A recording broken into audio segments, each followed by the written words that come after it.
This is Audible.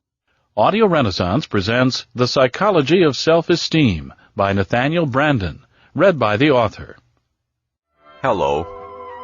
In his quest to understand the universe in which he lives, man is confronted with three fundamental facts of nature: the existence of matter, of life, and of consciousness. In response to the first of these phenomena, he developed the sciences of physics and chemistry. In response to the second, he developed the science of biology. In response to the third, he developed the science of psychology. It is notorious that, to date, the greatest advances in knowledge have been achieved in the field of physics, the least in the field of psychology. As a being who possesses the power of self-consciousness, the power of contemplating his own life and activity, man experiences a profound need for a conceptual frame of reference from which to view himself. He has a need for a self-intelligibility, which it is the task of psychology to provide. This program is offered as a step toward the achievement of that goal. Before we proceed any further, I should like to clarify that, in this program, the word man does indeed include both men and women. I use the word man simply to increase this audiobook's ease of listening. The more inclusive person, or he/she, tends to lend an awkwardness to the spoken word. So then, the central theme of this tape is the role of self-esteem in man's life. The need of self-esteem, the nature of that need, the conditions of its fulfillment, and the consequences of its frustration. We'll also explore the impact of a man's self-esteem, or lack of it, on his values, responses, and goals. Virtually all psychologists recognize that man experiences a need of self-esteem. But what they have not identified is the nature of self-esteem, the reasons why man needs it, and the conditions he must satisfy if he is to achieve it. Virtually all psychologists recognize, if only vaguely, that there is some relationship between the degree of a man's self-esteem and the degree of his mental health, but they have not identified the nature of that relationship nor the causes of it. Virtually all psychologists recognize, if only dimly, that there is some relationship between the nature and degree of a man's self-esteem and his motivation, that is, his behavior in the spheres of work, love, and human relationships, but they have not explained why, nor identified the principles involved. Such are the issues with which this program deals. Writing in the early years of the 20th century, the German psychologist Hermann Ebbinghaus made an observation that has become famous. Quote, "Psychology has a long past, but only a short history." Unquote. His statement was intended to acknowledge the fact that, throughout recorded history, men have been intensely concerned with issues and problems of a psychological nature, but that psychology as a distinct scientific discipline emerged only in the second half of the 19th century. Up to that time, the domain of psychology had not been isolated as such and studied systematically. It existed only as a part of philosophy, medicine, and theology. What is the science of psychology? How is it to be defined? What is its specific domain? Psychology is the science that studies the attributes and characteristics which certain living organisms possess by virtue of being conscious. Consciousness is used here in its widest and most general sense to indicate the faculty and state of awareness, of any form of awareness. This range includes the complex mode of cognition possible to man to the far more limited range of awareness possible to a frog.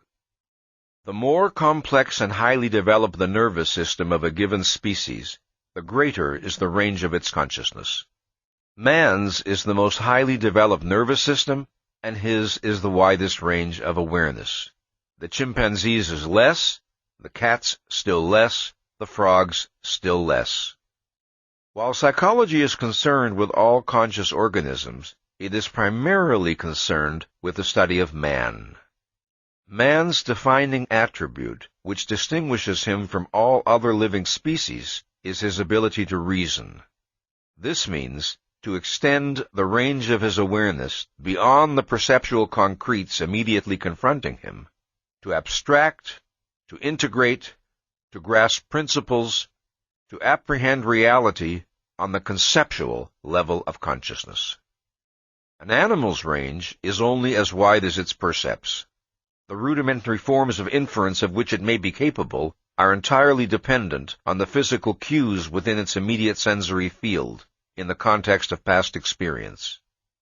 It cannot conceptualize, it cannot initiate a process of question-asking, it cannot project a chain of inference that is independent of immediate sensory stimuli. But man can chart on the back of an envelope the motion of planets through the outer reaches of space. Like every other species that possesses awareness, man survives by the guidance of his distinctive form of consciousness, by the guidance of his conceptual faculty. This is the first fact about man's nature that must be understood. This is the starting point of any scientific study of man, the basic principle without which no aspect of the distinctively human can be understood.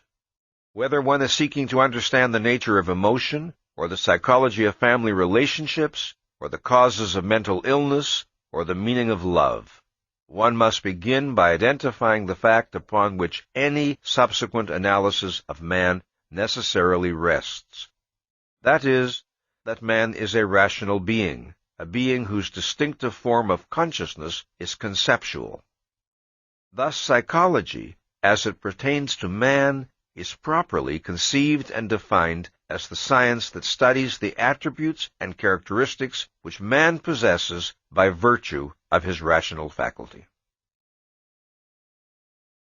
From the simplest unicellular animal to man, the most complex of organisms, all living entities possess a characteristic structure, the component parts of which function in such a way as to preserve the integrity of that structure, thereby maintaining the life of the organism.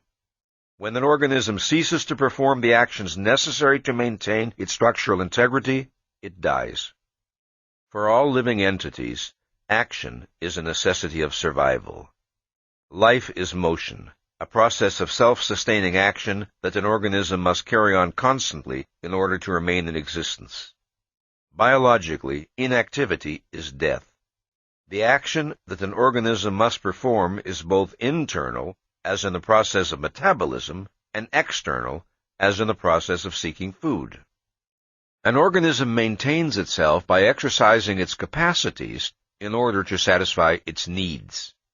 An organism's needs are those things which the organism by its nature requires for its life and well-being.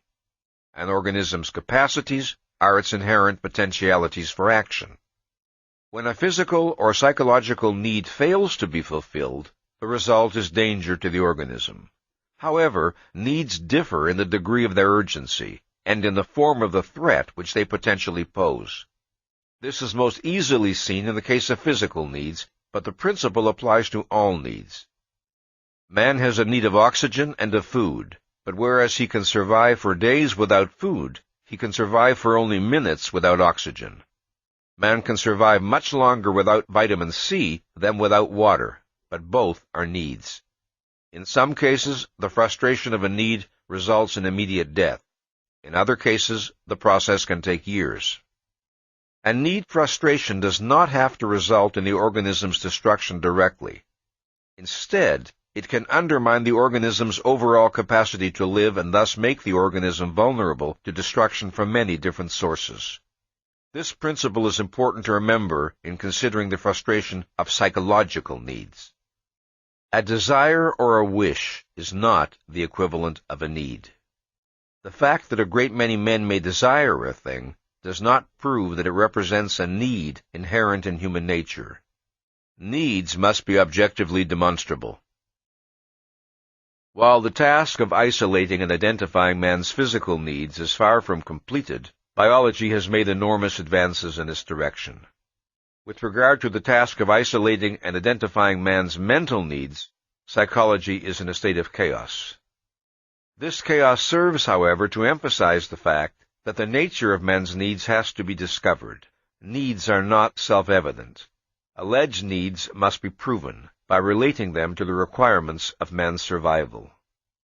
That man possesses psychological needs is indisputable. The widespread phenomenon of mental illness is evidence both of the existence of needs which are being thwarted and of the failure of psychology to understand the nature of these needs. The basic problem of motivational psychology may be formulated this way. It is to bridge the gap between needs and goals, to trace the steps from the former to the latter, to understand the connection between them, to understand how needs get translated into goals. It should be obvious that the solution of this problem requires a consideration of man's distinctive capacities. Yet in large measure the history of motivational psychology represents an attempt to bypass man's most distinctively human capacity, his conceptual faculty, and to account for his behavior without reference to the fact that man can reason or that his mind is his basic means of survival. The projection of man as a conscious automaton activated by instincts is one version of this attempt. Instinct is a concept intended to bridge the gap between needs and goals, bypassing man's cognitive ability. As such, it represents one of the most disastrous and sterile attempts to deal with the problem of motivation. Observing certain types of behavior which they believe to be characteristic of the human species, instinct theorists decided that the causes of such behavior are innate, unchosen, and unlearned tendencies which drive man to act as he does. Thus, they spoke of a survival instinct, a parental instinct, an acquisitive instinct, and so forth. They seldom attempted to define precisely what they understood an instinct to be. Still less did they trouble to explain how it functioned.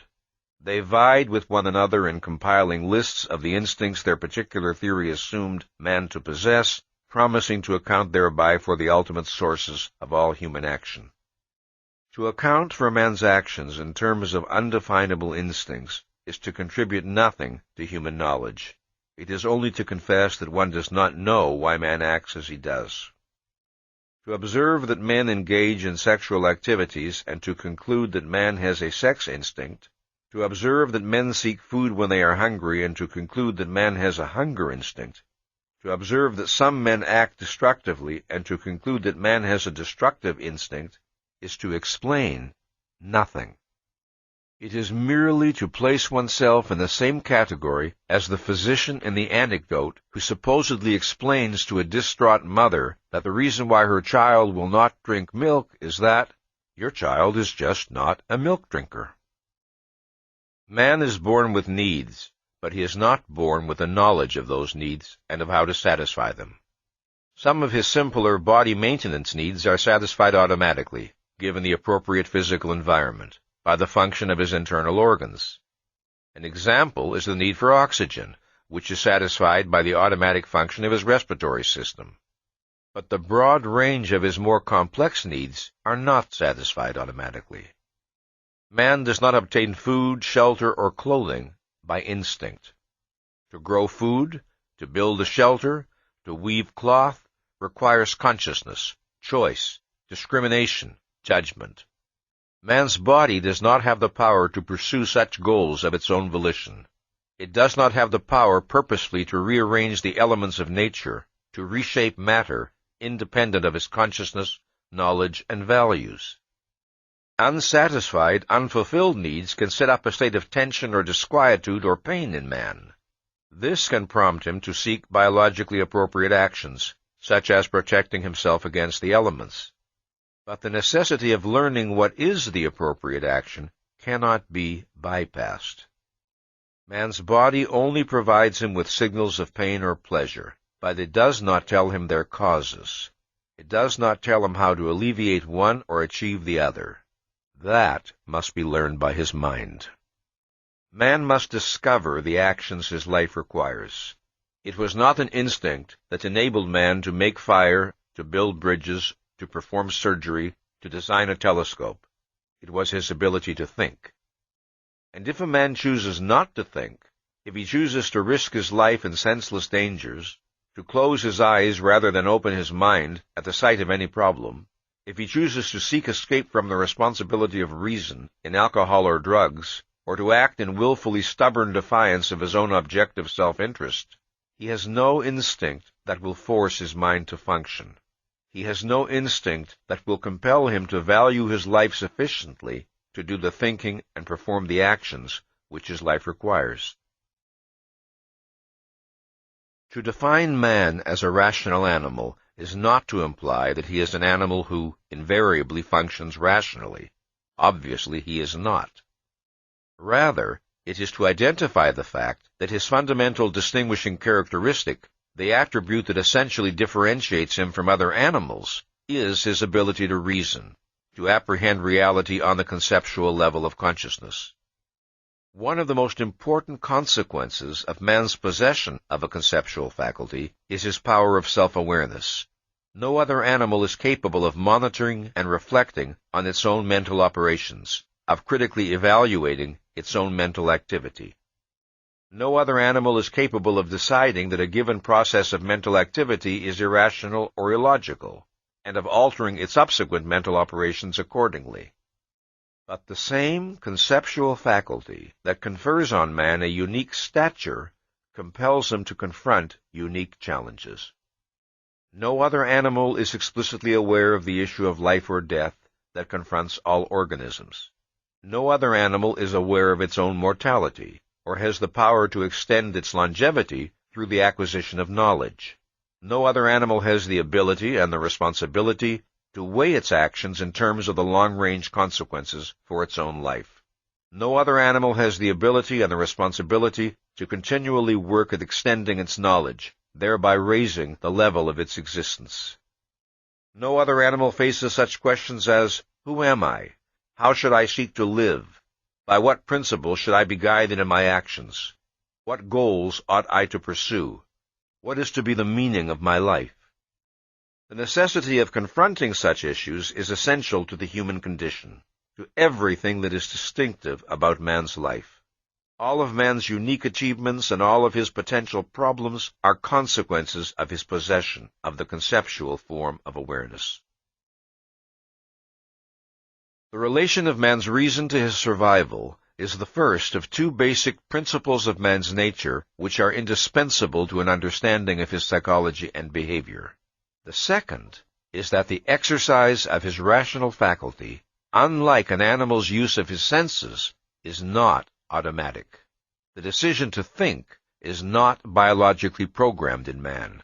To think is an act of choice. This principle was first formulated by novelist-philosopher Ayn Rand this way, quote, "The key to human nature is the fact that man is a being of volitional consciousness. Reason does not work automatically. Thinking is not a mechanical process. The connections of logic are not made by instinct. The function of your stomach, lungs, or heart is automatic. The function of your mind is not. In any hour and issue of your life, you are free to think or to evade that effort. But you are not free to escape from your nature, from the fact that reason is your means of survival. So that for you, who are a human being, the question to be or not to be is the question to think or not to think." Unquote. In the brain of a normal human being, sensations are automatically integrated into perceptions.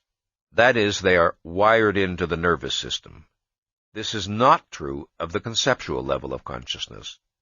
Conceptual awareness is necessary to man's proper survival, but it is not implanted by nature. Man has to select that purpose. He has to direct his mental effort and integrate his mental activity to the goal of conceptual awareness by choice. To engage in an active process of thinking, to abstract, conceptualize, relate, infer, to reason, man must focus his mind. He must set it to the task of active integration. The choice to focus in any given situation is made by choosing to make awareness one's goal, awareness of that which is relevant in the given context. The goal of awareness is set by giving oneself, in effect, the order, grasp this. That this goal is not wired into man's brain by nature scarcely needs to be argued. One does not need to design special laboratory experiments in order to demonstrate that thinking is not an automatic process, that man's mind does not automatically pump conceptual knowledge when and as his life requires it, as his heart pumps blood. The mere fact of being confronted with physical objects and events will not force man to abstract their common properties, to integrate his abstractions, or to apply his knowledge to each new particular he encounters. Man's capacity to default on the responsibility of thinking is too easily observable. He must choose to focus his mind. He must choose to aim at understanding. A man is in focus when and to the extent that his mind is set to the goal of awareness, clarity, intelligibility with regard to the object of his concern. To sustain that focus with regard to a specific issue or problem is to think. To let one's mind drift in willless passivity, directed only by random impressions, emotions, or associations, or to consider an issue without genuinely seeking to understand it, or to engage in an action without a concern to know what one is doing, this is to be out of focus. What is involved here is not an issue of the degree of a man's intelligence or knowledge, nor is it an issue of the productiveness or success of any particular thinking process, nor is it an issue of the specific subject matter with which the mind may be occupied. Rather, it is an issue of the basic regulating principle that directs the mind's activity. Is the mind controlled by the goal of awareness, or by something else, by wishes, fears, or the pull of lethargic passivity? There are different levels of awareness possible to man's mind, determined by the degree of his focus. The choice to focus or to think does not consist of moving from a state of literal unconsciousness to a state of consciousness. This clearly would be impossible. When one is asleep, one cannot suddenly choose to start thinking. So, to focus is to move from a lower level of awareness to a higher level, to move from relative mental passivity to purposeful mental activity. In the state of passive awareness, a man can apprehend the need to be in full mental focus. His choice is to evade that knowledge or to exert the effort of raising the level of his awareness. The decision to focus and to think, once made, does not continue to direct a man's mind unceasingly thereafter, with no further effort required. Just as the state of full consciousness must be initiated volitionally, so it must be maintained volitionally. This point can hardly be overemphasized. The choice to think must be reaffirmed in the face of every new issue and problem. The decision to be in focus yesterday will not compel a man to be in focus today. The decision to be in focus about one question will not compel a man to be in focus about another. In any specific thinking process, man must continue to monitor and regulate his own mental activity. In any hour of his life, he is free to suspend the function of his consciousness, to abandon effort, to let his mind drift passively. He is free to maintain only a partial focus, grasping that which comes easily to his understanding, and declining to struggle for that which does not. Man is free not only to evade the effort of purposeful awareness in general, but to evade specific lines of thought that he finds disconcerting or painful. Perceiving qualities in his friends or himself that clash with his moral standards, he can surrender his mind to blankness or switch it hastily to some other concern, refusing to identify the meaning or implications of what he has perceived. Grasping that he is pursuing a course of action that is in blatant defiance of reason, he can plunge his mind into fog and continue on his way. In such cases, a man is doing more than defaulting on the responsibility of making awareness his goal. He is actively seeking unawareness as his goal, and this is the meaning of evasion.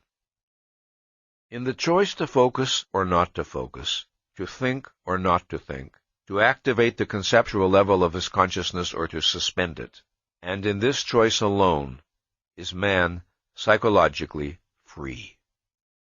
As focusing involves expanding the range of one's awareness, so evasion consists of the reverse process, of shrinking the range of one's awareness.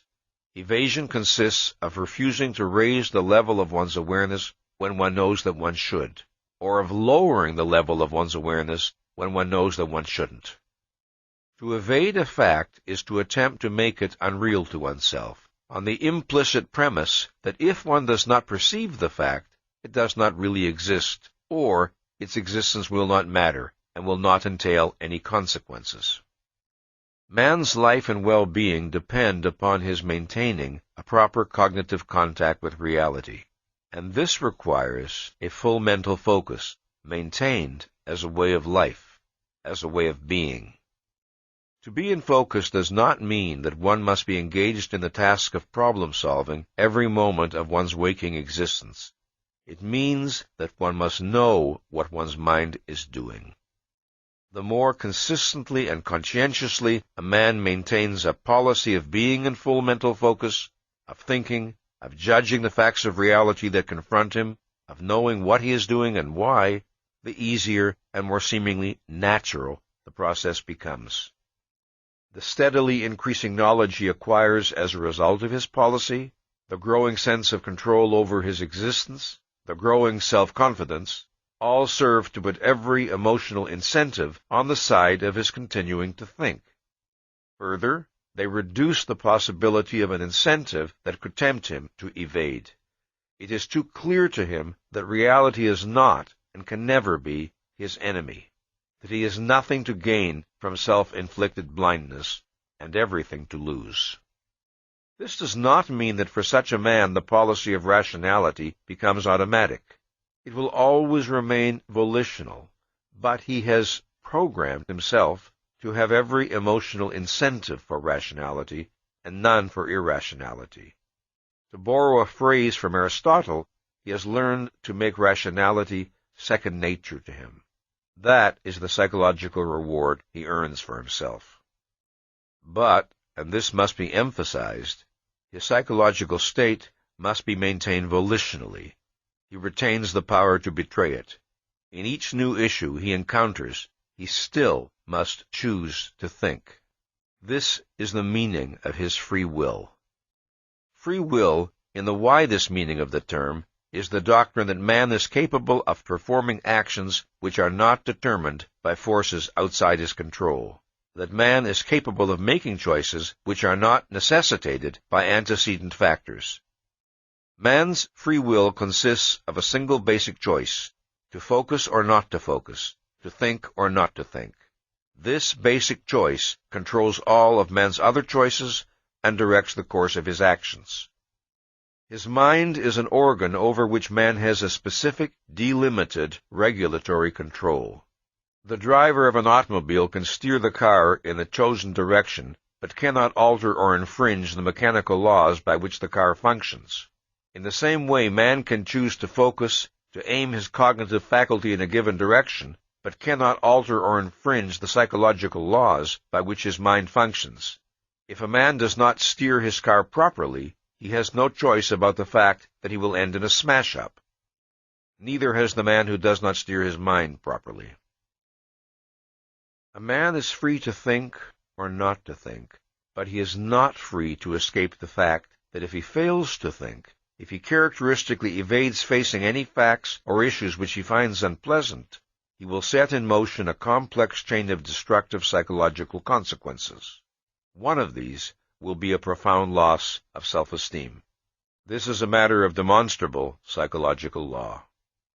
Or again, if a man forms certain values as a result of his thinking or non-thinking, these values will lead him to experience certain emotions in certain situations. He will not be able to command these emotions out of existence by will. If he recognizes that a specific emotion is inappropriate, he can alter it by rethinking the value or values that evoke it. But he can do so only in a specific manner, not by arbitrary whim. Free will does not mean arbitrary, omnipotent power, unlimited power over the workings of one's own mind. This must be understood. Thus, to the extent that one understands the principles by which man's mind operates, one can predict the psychological consequences of given ideas, values, conclusions, attitudes, and thinking policies. One can predict, for example, that a man of authentic self-esteem will find intellectual stagnation intolerable, that a man who regards sex, life, and himself as evil will not be attracted to a woman of intelligence, independence, and guiltless self-confidence. Then a man whose guiding policy is, "Don't antagonize anyone," will not be the first to champion a radical new idea or theory. I have stressed that man's ability to reason is his essential attribute, the attribute which explains the greatest number of his other characteristics. This fact is often obscured by the widespread confusion about the nature and role of emotions in man's life. One frequently hears the statement, "Man is not merely a rational being, he is also an emotional being." This implies some sort of dichotomy, as if man possessed a dual nature with one part in opposition to the other. In fact, in the ultimate sense, not in the obvious sense, but in the ultimate sense, the content of man's emotions is the product of his rational faculty. His emotions are a derivative and a consequence which cannot be understood without reference to the conceptual power of his consciousness. As man's tool of survival, reason has two basic functions: cognition and evaluation.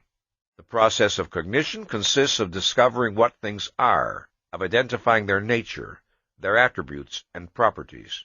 The process of evaluation consists of man discovering the relationship of things to himself, of identifying what is beneficial to him and what is harmful, what should be sought and what should be avoided. Quoting Ayn Rand in her book, The Virtue of Selfishness, "A value is that which one acts to gain and or keep," unquote. It is that which one regards as conducive to one's welfare. A value is the object of an action. Since man must act in order to live, and since reality confronts him with many possible goals, many alternative courses of action, he cannot escape the necessity of selecting values and making value judgments. If a man regards a thing as good for him in some way, he values it, and when possible and appropriate, he seeks to acquire, retain, and use or enjoy it. If a man regards a thing as bad for him in some way, he disvalues it and seeks to avoid or destroy it. If he regards a thing as of no significance to him, as neither beneficial nor harmful, he is indifferent to it and takes no action in regard to it. Although his life and well-being depend on man's selecting values that are in fact good for him, that is, consonant with his nature and needs, there are no internal or external forces compelling him to do so. He is not biologically programmed to make the right value choices automatically. He may select values that are incompatible with his needs and inimical to his well-being, values that lead him to suffering and destruction. But whether his values are life-serving or life-negating, it is a man's values that direct his actions. Values constitute man's basic motivational tie to reality. A man's values are the product of the thinking he has done or has failed to do. Values can be a manifestation of rationality and mental health, or of irrationality and neurosis. They can grow out of self-confidence and benevolence, or out of self-doubt and fear. They can be motivated by the desire to achieve happiness, or by the desire to minimize pain. They can be born out of the desire to use one's mind, or the desire to escape it. They can be held consciously and explicitly, or subconsciously and implicitly. They can be consistent, or they can be contradictory. They can further a man's life, or they can endanger it. These are the alternatives possible to a being of volitional consciousness. Differences in men's basic values reflect differences in their basic premises, in their fundamental views of themselves, of other men, of existence. Differences in their views of what is possible to them and what they can expect of life. A man's view of himself plays a crucial role in his value choices. For example, a man regards a falling bomb as bad for him because he is aware of his own mortality. If he were physically indestructible, he would appraise the bomb's significance differently. One's conscious or subconscious view of one's own person, whether one appraises oneself correctly or not, is implicit in one's value judgments. The degree of a man's self-confidence or lack of it, and the extent to which he regards the universe as open or closed to his understanding and action, these will necessarily affect the goals he will set for himself, the range of his ambition, his choice of friends, the kind of art he will enjoy, and so on. For the most part, the process by which a man's view of himself affects his value choices does not take place on a conscious level. It is implicit in his evaluations, reflecting earlier conclusions which in effect are filed in his subconscious.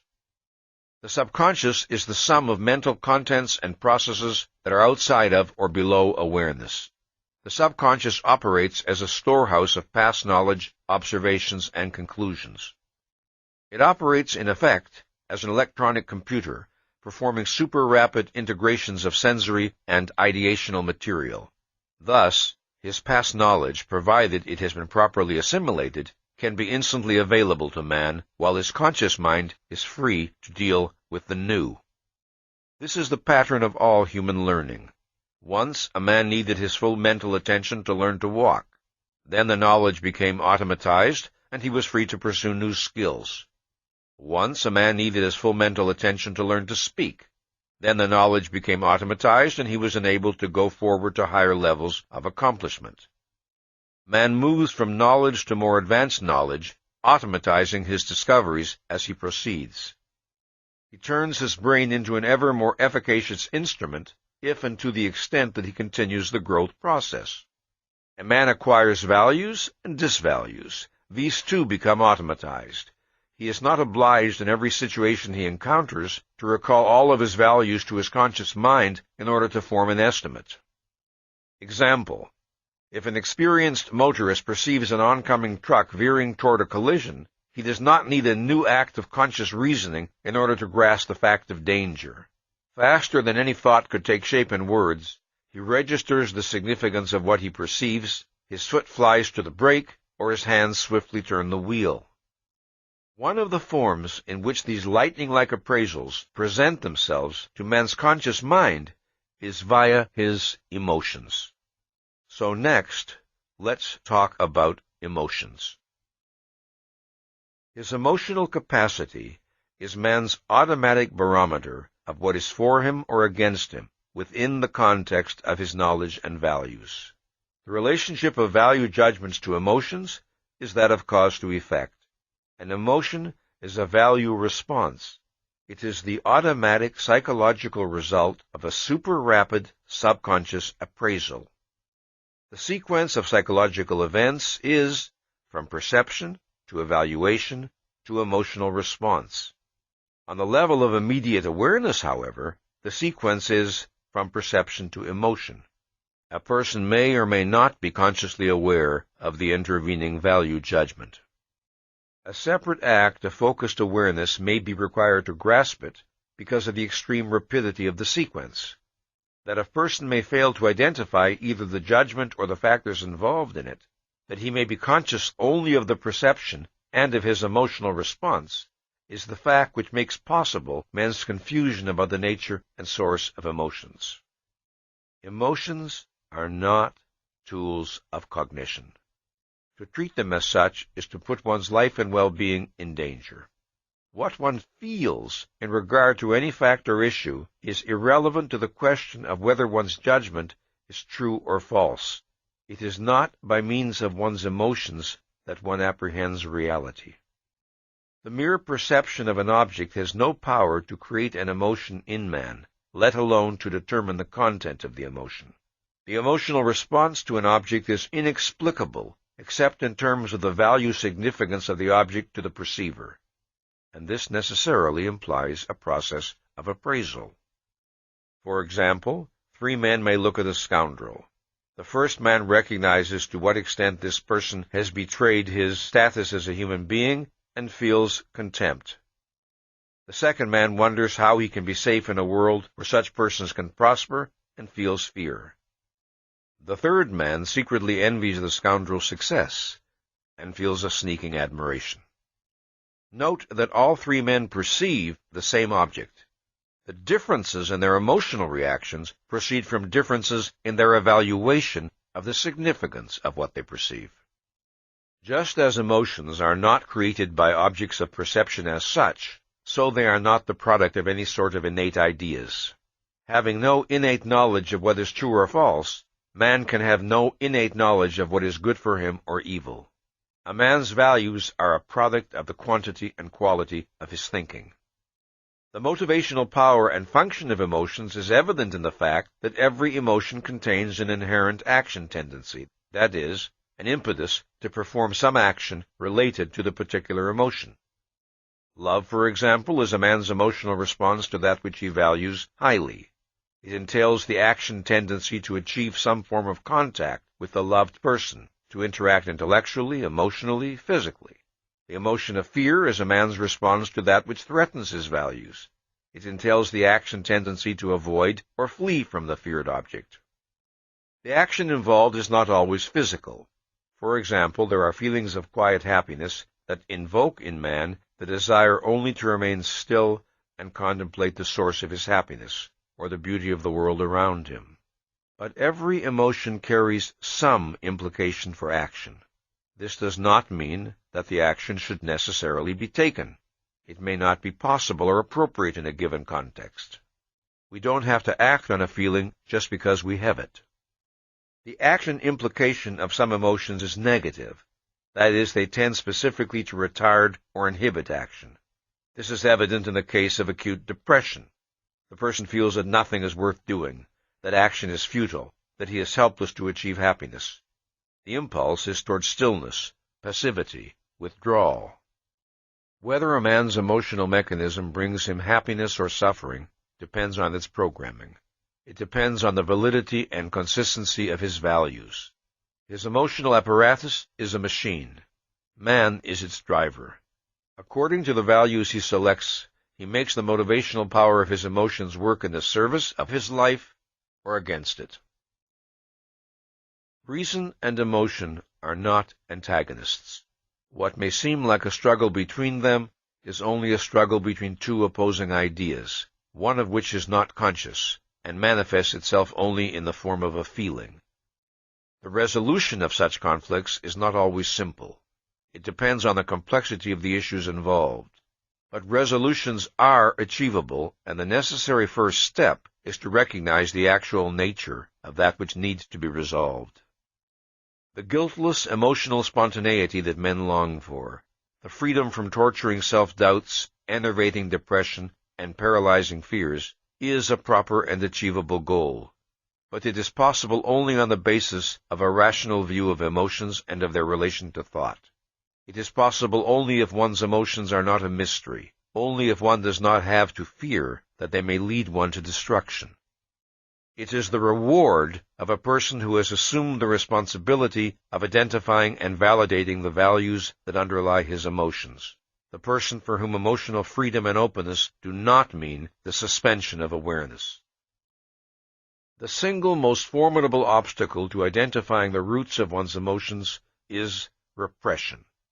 Repression is a subconscious mental process that forbids certain ideas, memories, identifications, and evaluations to enter conscious awareness. Repression is an automatized avoidance reaction whereby a man's focal awareness is involuntarily pulled away from any forbidden material emerging from less conscious levels of his mind or from his subconscious. Among the various factors that may cause a person to feel alienated from his own emotions, repression is the most formidable and devastating.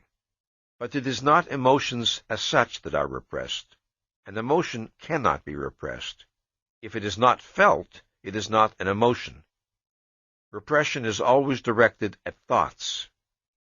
A man can repress the knowledge of what emotion he is experiencing, or he can repress the knowledge of its extent and intensity, or he can repress the knowledge of who or what aroused it, or he can repress the reasons of his emotional response, or he can repress conceptual awareness that he is experiencing any particular emotion at all.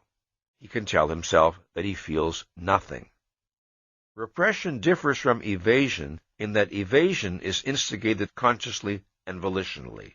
Repression is subconscious and involuntary. In repression, certain thoughts are blocked and inhibited from reaching conscious awareness. They are not ejected from focal awareness, they are prevented from entering it. In order to understand the mechanism of repression, there are three facts pertaining to man's mind that one must consider. 1. All awareness is necessarily selective. In any particular moment, there is far more in the world around him than a man could possibly focus on. Thus, he must choose to aim his attention in a given direction to the exclusion of others. 2. There are degrees of awareness. There is a gradient of diminishing mental clarity along the continuum from focal awareness to peripheral awareness to total unawareness or unconsciousness.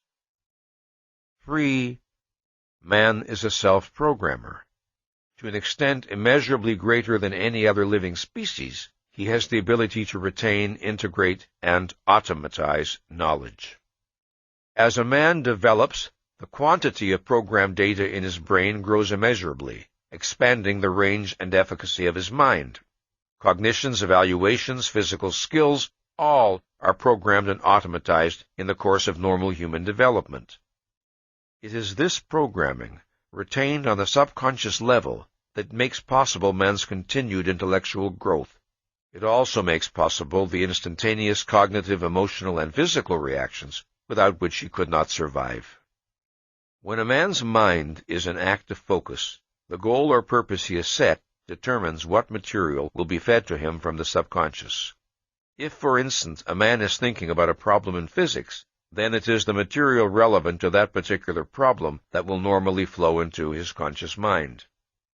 The subconscious is regulated not only by the orders it receives in any immediate moment, but by the standing orders it has received. That is, by a man's long-term interests, values, and concerns.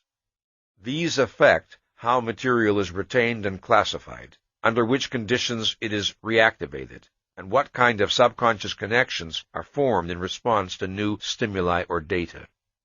Repression entails an automatized standing order forbidding integration. The simplest type of repression is the blocking from conscious awareness of painful or frightening memories. In this case, some event that was painful or frightening when it occurred and would be painful or frightening if recalled is inhibited from entering conscious awareness. Memory, like awareness, is necessarily selective. One normally remembers that to which one attaches importance. But in cases of repression, memories do not simply fade away. They are actively blocked. Consider the following example. A 12-year-old boy succumbs to the temptation to steal money from a friend's locker in school. Afterward, the boy is fearful that he will be found out. He feels humiliated and guilty. Time passes, and his act is not discovered. But whenever the memory of his theft comes back to him, he re-experiences the painful humiliation and guilt. He strives to banish the memory. He hastily turns his attention elsewhere, telling himself in effect, "I don't want to remember. I wish it would go away and leave me alone." And after a while, it does. He no longer has to eject the memory from conscious awareness. It is inhibited from entering. It is repressed. The act of banishing the memory has become automatized. Should the memory ever begin to float toward the surface of awareness, it is blocked before it can reach him. A kind of psychological alarm signal is set off, and the memory is again submerged. 20 years later, he may encounter the friend from whom he stole the money and greet him cheerfully. He remembers nothing of his crime. Or he may feel vaguely uncomfortable in his friend's presence, but with no idea of the reason. Thoughts and evaluations, like memories, may be barred from awareness because of the pain they would invoke. Consider the case of a neurotically dependent woman who is married to a cruel, tyrannical man. She dares not let any criticism of him enter her awareness because she has surrendered her life to him. The thought that her owner and master is irrational and malevolent would be terrifying to her. She observes his behavior, her mind kept carefully empty, her judgment suspended. She has automatized a standing order forbidding evaluation. Somewhere within her is the knowledge of how she would judge her husband's behavior if it were exhibited by any other man. But this knowledge is not allowed to be integrated with the behavior she is observing in her husband. She has programmed herself, in effect, to be blind. If a man is to avoid repression, he must be prepared to face any thought and any emotion, and consider them rationally, secure in a conviction that he will not act without knowing what he is doing or why. Ignorance is not bliss, not in any area of man's life, and certainly not with regard to the contents of his own mind. Repressed material does not cease to exist. It is merely driven underground to affect a man in ways he does not know, causing reactions he is helpless to account for, and sometimes exploding into neurotic symptoms. Now, there are occasions in a man's life when it is necessary for him to suppress thoughts and feelings. But suppression and repression are different processes. Suppression is a conscious, deliberate, non-evasive expelling of certain thoughts or feelings from focal awareness in order to turn one's attention elsewhere. Suppression does not involve a denial of any facts or a pretense that they do not exist. It involves the implicit premise that one will focus on the suppressed material later when appropriate. Sometimes, undeniably, there is a danger in suppression. A man may suppress thoughts or feelings when there are still unresolved conflicts involved that require further attention and analysis. He may do so with no intent of dishonesty, but a suppression that is repeated consistently can turn into repression. In effect, the suppression becomes automatized. When a person represses, his intention is to gain an increased sense of control over his life. Invariably, inevitably, he achieves the opposite. Facts cannot be wiped out by self-made blindness. The person who attempts it merely succeeds in sabotaging his own consciousness. Repression devastates more than amends emotions. It has disastrous effects on the clarity and efficiency of his thinking. When a man tries to consider any problem in an area touched by his repression, he finds that his mind tends to be unwieldy and his thinking distorted. His mind is straitjacketed. It is not free to consider all possibly relevant facts. As a consequence, he feels helpless to arrive at conclusions, or the conclusions he reaches are unreliable. This does not mean that once a man has repressed certain thoughts or feelings, he is permanently incapacitated. With sustained effort, it is possible for him to de-repress. The details of the process of de-repression are outside the scope of this discussion. It must be noted, however, that the process can be extremely challenging.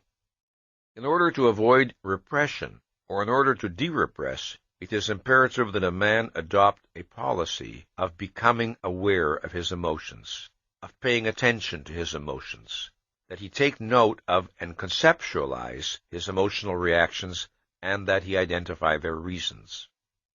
If his emotions are to be a source of pleasure to man, not a source of pain, he must learn to think about them, pay attention to them, be aware of them, bring his consciousness to bear on them. Rational awareness is not the cold hand that kills. It is the power that liberates. This is an issue I discuss in great detail in a later book of mine called The Art of Living Consciously. One of the prime tasks of the science of psychology is to provide definitions of mental health and mental illness. Different psychologists and psychiatrists have proposed a variety of criteria for judging mental health. The mentally healthy person is said, for example, to have an unobstructed capacity for growth, development, and self-actualization, to have a firm sense of identity, to have insight into his own motivation, to have a high tolerance for stress, to be self-accepting, to be unencumbered by paralyzing conflicts, to have an integrated personality, and so on. Such descriptions may be valid. In fact, they have a good deal to recommend them, but they are not definitions of mental health, and their precise meaning is not always clear. What must be provided is a fundamental principle, an identification of the essence of mental health. Such characteristics as the foregoing are effects or consequences. But what is their cause? My answer is as follows. Just as medical science evaluates a man's body by the standard of whether or not his body is functioning as man's life requires, so the science of psychology must employ the same standard in appraising the health or disease of a man's mind. The health of a man's mind must be judged by how well that mind performs its biological function. What is the biological function of mind? cognition, evaluation, and the regulation of action. The basic function of man's consciousness is cognition, that is, awareness and knowledge of the facts of reality. Since man must act, his survival requires that he apprehend reality so that he may regulate his behavior accordingly. The crucial link between cognition and the regulation of action is evaluation. Evaluation is the process of identifying the beneficial or harmful relationship of some aspect of reality to oneself. Evaluations underlie and generate desires, emotions, and goals. Now, if a man's values and goals are in conflict with the facts of reality and with his own needs as a living organism, then he unwittingly moves toward self-destruction. Thus, man's survival requires that his values and goals be chosen in the full context of his rational knowledge and understanding. Man is not infallible, and mental health does not require never making an error of knowledge or judgment. The concept of mental health pertains to the method by which a mind functions. It pertains to the principle by which a mind operates in dealing with the material of reality. It pertains to a man's psycho-epistemology. The concept of psycho-epistemology is crucially important, not only to the problem of mental health, but to the entire subject matter of this program. Let us therefore consider the meaning of this concept. The term psycho-epistemology was first used in print in 1961 by Ayn Rand to designate a man's, quote, method of awareness, unquote. However, the concept of psycho-epistemology, as used here, was originated neither by Ayn Rand nor by myself, but by Barbara Brandon, who, in the mid-1950s, first brought this field of study to our attention and persuaded us of its importance. As a field of scientific study, psycho-epistemology should be classified as a branch of psychology. It may be described as the psychology of thinking, or of cognition. Epistemology, of course, is a branch of philosophy. It is the science that studies the nature and means of human knowledge. Its basic concern is with the relationship of ideas to reality, not with mental processes as such. The study of mental processes as such is the province of psychology, most particularly of what I now call psycho-epistemology. The concept of psycho-epistemology is introduced in order to designate the study of mental operations on the conscious and subconscious levels of man's mind. The subject is an extremely broad one and involves many issues that are beyond the scope of this discussion. So, I shall confine myself to those essentials which have a direct bearing on the question of mental health. Mental processes may be conscious or subconscious and volitional or automatic. In any act of thinking, there is constant interaction between conscious volitional operations and subconscious automatic ones. Psycho-epistemology is the study of the nature of and the relationship between the conscious, goal-setting, self-regulatory operations of the mind and the subconscious automatic operations. Man, we have seen, is a self-programmer whose conclusions, values, and standing orders direct the automatic integrative mechanism of his subconscious. As a person develops, he acquires a characteristic manner of cognitive functioning, a characteristic method of dealing with problems, thinking about issues, processing the data of reality. He may acquire the habit of seeking the highest possible level of mental clarity with regard to any issue he is considering, or he may come to accept as normal some level of unclarity or confusion. He may adopt the policy of always seeking to understand issues in terms of principles, or he may attempt to deal with problems in terms of the concretes of a given situation with no effort to relate his observations to wider abstractions. His thinking may be flexible, or it may be rigid. He may learn to differentiate clearly between his thinking and his emotions, or he may tend to treat his emotions as tools of cognition.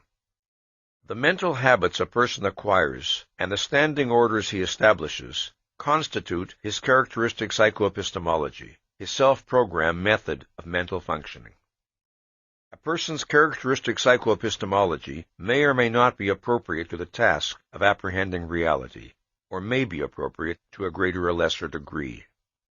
A man is mentally healthy to the extent that his psycho-epistemological processes are controlled by and fulfill the requirements of cognition, that is, of awareness of and contact with reality. A man is mentally unhealthy to the extent that his psycho-epistemological processes are incompatible with the requirements of cognition and subvert his cognitive efficacy. Mental illness, then, is fundamentally psycho-epistemological. A mental disorder is a thinking disorder. This is fairly obvious in cases where the patient's predominant symptoms are hallucinations, delusions, time-space disorientations, and so on. But it is equally true in cases where the patient's symptoms are less obviously cognitive in origin. This includes such things as pathological anxiety, depression, hypochondriasis, conversion reactions, or sadomasochism. Neurotic and psychotic manifestations, such as inappropriate emotional responses or aberrant behavior, are the symptoms and consequences of a mind's malfunctioning. But the root problem is always the mind's alienation from reality in some form to a greater or lesser extent. Consider, for example, a case of pathological depression. A secretary is asked by her employer to make certain that she finishes some office reports by the end of the day. She hears this request as a declaration of her incompetence and worthlessness, and she collapses in acute depression. It is misleading to say that she suffers from an emotional disorder. She suffers from a psycho-epistemological disorder. Her problem lies in the mental processes by which she interprets the things she perceives and hears. Her problem lies in the mental processes generating her emotions. Once such disturbed emotions are generated, they tend to have a negative effect on the person's thinking, which then leads to further disturbed emotions and so on. This is one of the ways in which harmful psycho-epistemological policies are self-reinforcing and self-perpetuating. But disturbed emotions do not create the initial problem. The initial problem creates the disturbed emotions. The same principle applies to behavior. If a man is dishonest, parasitical, and exploitative in his human relations, it is not his behavior that constitutes his mental illness, but the psycho-epistemological policies behind his behavior. It should be noted that mental illness is not indicated by a man's momentary loss of cognitive contact with reality, such as might occur under the impact of a violent emotion. Mental illness implies the presence of enduring obstructions to a mind's cognitive efficacy. Mental illness implies the presence of automatized or partially automatized obstructions to conceptual integration, which in simpler language means to clear awareness. Mental health is unobstructed cognitive efficacy. Unobstructed cognitive efficacy requires and entails intellectual independence. A doctrine that is subversive of intellectual independence is subversive of mental health. Now, closely related to the concept of mental health is that of psychological maturity. Maturity, in the broadest sense, is the state of being fully grown or developed. A living organism is mature when its normal process of development is completed and it functions on the adult level appropriate to its species. Psychological maturity, then, is a concept pertaining to the successful development of man's consciousness. At first, a child knows only perceptual concretes. He does not know abstractions or principles. His world is only the immediate now. He cannot think, plan, or act long range. As the child grows, his intellectual field widens. He learns language, he begins to grasp abstractions, he generalizes, he makes increasingly subtle discriminations, he looks for principles. He rises from the sensory-perceptual level of consciousness to the conceptual level. The basic index of successfully achieved adulthood is the policy of conceptualizing. All other aspects of psychological maturity are derivatives and consequences of developing one's conceptual faculty. There is an aspect of psychological maturity that is profoundly important and that few adults fully achieve. It pertains to one's attitude toward the unknown, not toward knowledge which has not yet been discovered by anyone, but toward knowledge which is available, but which one does not possess. To a child, the world around him is an immense unknown. He is aware that adults possess knowledge far in excess of his own, and that there are many things he is not yet able to understand. He tells himself, in effect, I will have to wait until I grow up. There are many things I cannot understand now. They are known to other people, but they are beyond me at present. This is not the attitude of a genuinely mature adult. An adult, too, of course, may recognize that there are things he does not yet know and needs to learn. But he does not entertain such a category as that which is known to others, but unknowable to him, meaning unknowable in principle. This does not mean that his goal is to possess encyclopedic knowledge. It means rather that within the sphere of his first-hand concerns, of his own actions and goals, he regards himself as competent to know that which he needs to know, and to acquire whatever knowledge his interests and purposes demand. It means that he does not resign himself to the permanently unknown, when and if the knowledge is available and is relevant to his activities. It means that he does not regard himself as a second-class citizen, psycho-epistemologically. It is this attitude, consistently maintained, that marks a man's entry into full adulthood, that is, into full self-responsibility. There is no value judgment more important to man, no factor more decisive in his psychological development and motivation than the estimate he passes on himself. This estimate is ordinarily experienced by him not in the form of a conscious, verbalized judgment, but in the form of a feeling that can be hard to isolate and identify because he experiences it constantly. It is part of every other feeling. It is involved in his every emotional response. The nature of his self-evaluation has profound effects on a man's thinking processes, emotions, desires, values, and goals. It is the single, most significant key to his behavior. To understand a man psychologically, one must understand the nature and degree of his self-esteem and the standards by which he judges himself. Man experiences his desire for self-esteem as an urgent imperative, as a basic need. Whether he identifies the issue explicitly or not, he cannot escape the feeling that his estimate of himself is of life and death importance. At 3 o'clock in the morning, at some level, that is a fact we are all aware of. So intensely does a man feel the need of a positive view of himself that he may evade, repress, distort his judgment, disintegrate his mind.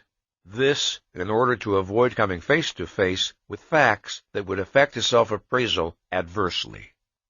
A man who has chosen or accepted irrational standards by which to judge himself can be driven all his life to pursue flagrantly self-destructive goals.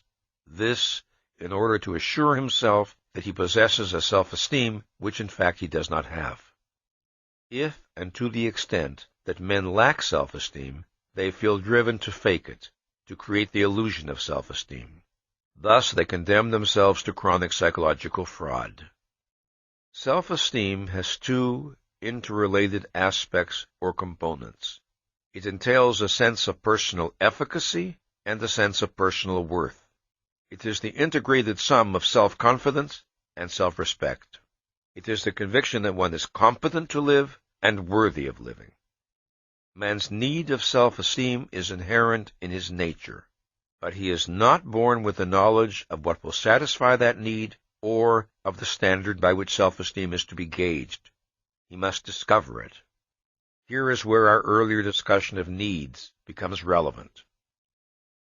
Why does man need self-esteem? How does it relate to his survival? What are the conditions of its attainment? What is the cause of its profound motivational power? These are the questions we must consider. There are two facts about man's nature which hold the key to the answer. The first is the fact that reason is man's basic means of survival.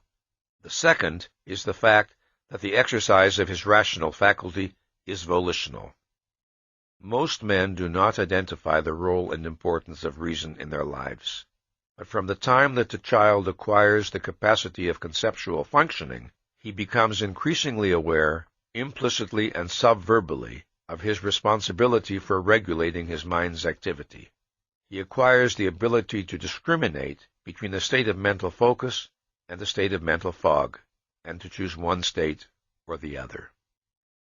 Now, let us consider the relevance of these facts to man's need of self-esteem. Since man must choose his goals and actions, his life and happiness require that he be right in the conclusions he draws and the choices he makes. But he cannot demand or expect omniscience or infallibility. What he needs is the conviction that his method of choosing and of making decisions, his characteristic manner of using his consciousness, is right in principle, appropriate to reality. Man is the only living species able to reject, sabotage, and betray his own means of survival, his mind. He is the only living species who must make himself competent to live by the proper exercise of his rational faculty. How a man chooses to deal with this issue is, psychologically, the most significant fact about him, because it lies at the very core of his being as a biological entity. To the extent that a man is committed to cognition, to the extent that the primary goal regulating the functioning of his consciousness is awareness, the mental operations activated by his choice lead in the direction of cognitive efficacy. To the extent that he fails or refuses to make awareness the regulating goal of his consciousness, to the extent that he evades the effort of thought and the responsibility of reason, the result is cognitive inefficacy. To think or not to think, to focus his mind or to suspend it, is man's basic act of choice, the one act directly within his volitional power. To the extent that man characteristically makes the right choices, he experiences a sense of control over his existence, the control of a mind in proper relationship to reality. Self-confidence is confidence in one's mind, in its reliability as a tool of cognition. Such confidence is not the conviction that one can never make an error. This point must be emphasized. Rather, it is the conviction that one is competent to think, to judge, to know, that one is competent in principle. It is the conviction that one is committed to being in unbreached contact with reality to the fullest extent of one's power. It is the confidence of knowing that one places no value or consideration higher than reality. This basic type of confidence must be distinguished from other, more superficial types of self-confidence, which reflect a person's sense of efficacy at particular tasks or in particular areas. This basic self-confidence is not a judgment passed on one's knowledge or special skills. It is a judgment passed on that which acquires knowledge and skills. It is psycho-epistemological self-confidence. It is a judgment passed on one's characteristic manner of facing and dealing with the facts of reality. Man needs such self-confidence because to doubt the efficacy of his tool of survival is to be stopped, paralyzed, condemned to anxiety and helplessness, and to some extent, rendered unfit to live. Very early in his development, as a child becomes aware of his power to choose his actions, as he acquires the sense of being a person, he experiences the need to feel that he is right as a person, right in his characteristic manner of acting. He needs to feel that he is good. He is not aware of the question in relation to the issue of life or death. He is aware of it only in relation to the alternative of joy or suffering. To be right as a person is to be fit for happiness. To be wrong is to be threatened by pain. As I have stressed, no other living species faces such questions as, what kind of entity should I seek to become? By what moral principles should I guide my life? But there is no way for a man to escape these questions. Man cannot exempt himself from the realm of values and value judgments. Whether the values by which he judges himself are conscious or subconscious, rational or irrational, consistent or contradictory, life-serving or life-negating. Every human being judges himself by some standard, and to the extent that he fails to satisfy that standard, his sense of personal worth, his self-respect, suffers accordingly. Man needs self-respect because he has to act to achieve values, and in order to act, he needs to value the beneficiary of his action. In order to seek values, man must consider himself worthy of enjoying them. In order to fight for his happiness, he must consider himself worthy of happiness. The two aspects of self-esteem, self-confidence and self-respect, can be isolated conceptually, but they are inseparable in a man's psychology. Man makes himself worthy of living by making himself competent to live, by dedicating his mind to the task of discovering what is true and what is right, and by governing his actions accordingly. If a man defaults on the responsibility of thought and reason, thus undercutting his competence to live, he will not retain his sense of worthiness. If he betrays his moral convictions, thus undercutting his sense of worthiness, he will not retain his sense of competence. The root of both aspects of self-esteem is psycho-epistemological. Such, in briefest essence, are the nature and causes of man's need of self-esteem. If man is to achieve and maintain self-esteem, the first and fundamental requirement is that he preserve an indomitable will to understand. The desire for comprehension of that which falls within the range of his awareness is the guardian of man's mental health and the motor of his intellectual growth. The potential range of a man's awareness depends on the extent of his intelligence, but the principle of the will to understand remains the same on all levels of intelligence. It requires the identification and integration to the best of a man's knowledge and ability of that which comes into his mental field. Unfortunately, this attitude is usually relinquished or breached very early in a person's life. Then the person adjusts to the sense of living in an unintelligible, bewildering, and frightening universe in which cognitive self-confidence is impossible. Sometimes the cause is a volitional default on the part of the child, an attitude of irresponsible passivity and dependence. Sometimes the cause is the child's desire to indulge in wishes or actions he knows to be irrational, which requires that a policy of evasion be instituted, which requires that the will to understand be suspended. However, often the causes are much more complex. Take, for instance, the case of a child who comes up against human irrationality with which he does not know how to cope. A child may find the world around him, the world of his parents and other adults, incomprehensible and threatening. Many of the actions, emotions, ideas, expectations, and demands of the adults appear senseless, contradictory, oppressive, and bewilderingly inimical to him.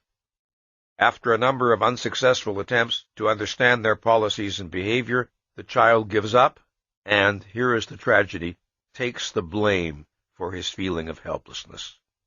He may react with anger, or hostility, or anxiety, or depression, or withdrawal, but, consciously or subconsciously, he takes his failure to understand as a reflection on himself. He concludes that there is something wrong with him, that he is intellectually or morally deficient in some nameless way. Gradually, he gives up the expectation that he will ever be able to make sense of the world around him. He resigns himself to living with the permanently unknowable. A child is vulnerable because he is not yet able to recognize clearly and unequivocally that his elders are irrational. He cannot grasp their motives. He knows they know more than he does, but he senses that there's something terribly wrong with them, or with himself, or with something. What he feels is, I'll never understand people, I'll never be able to do what they expect of me, I don't know what's right or wrong, and I'm never going to know. So long as a child continues to struggle, so long as he does not give up the will to understand, he is psychologically safe, no matter what his anguish or bewilderment, because in that case he keeps his mind and his desire for efficacy intact. When he surrenders the expectation of achieving efficacy, he surrenders the possibility of achieving full self-esteem. Every child realizes that there are things he cannot expect to know until he grows older. That is not his problem. The problem lies in the things he feels he will never know, yet needs to know, if he is to function successfully. This makes him regard himself, in effect, as an outcast in that foreign land called reality. Man controls his mind's activity and growth by the goals he sets, in effect, by the assignments he gives to his consciousness. If he holds to the will to understand, he thereby activates a process of growth and development which continually raises his mind's power. If he abandons the will to understand, his mind reacts accordingly.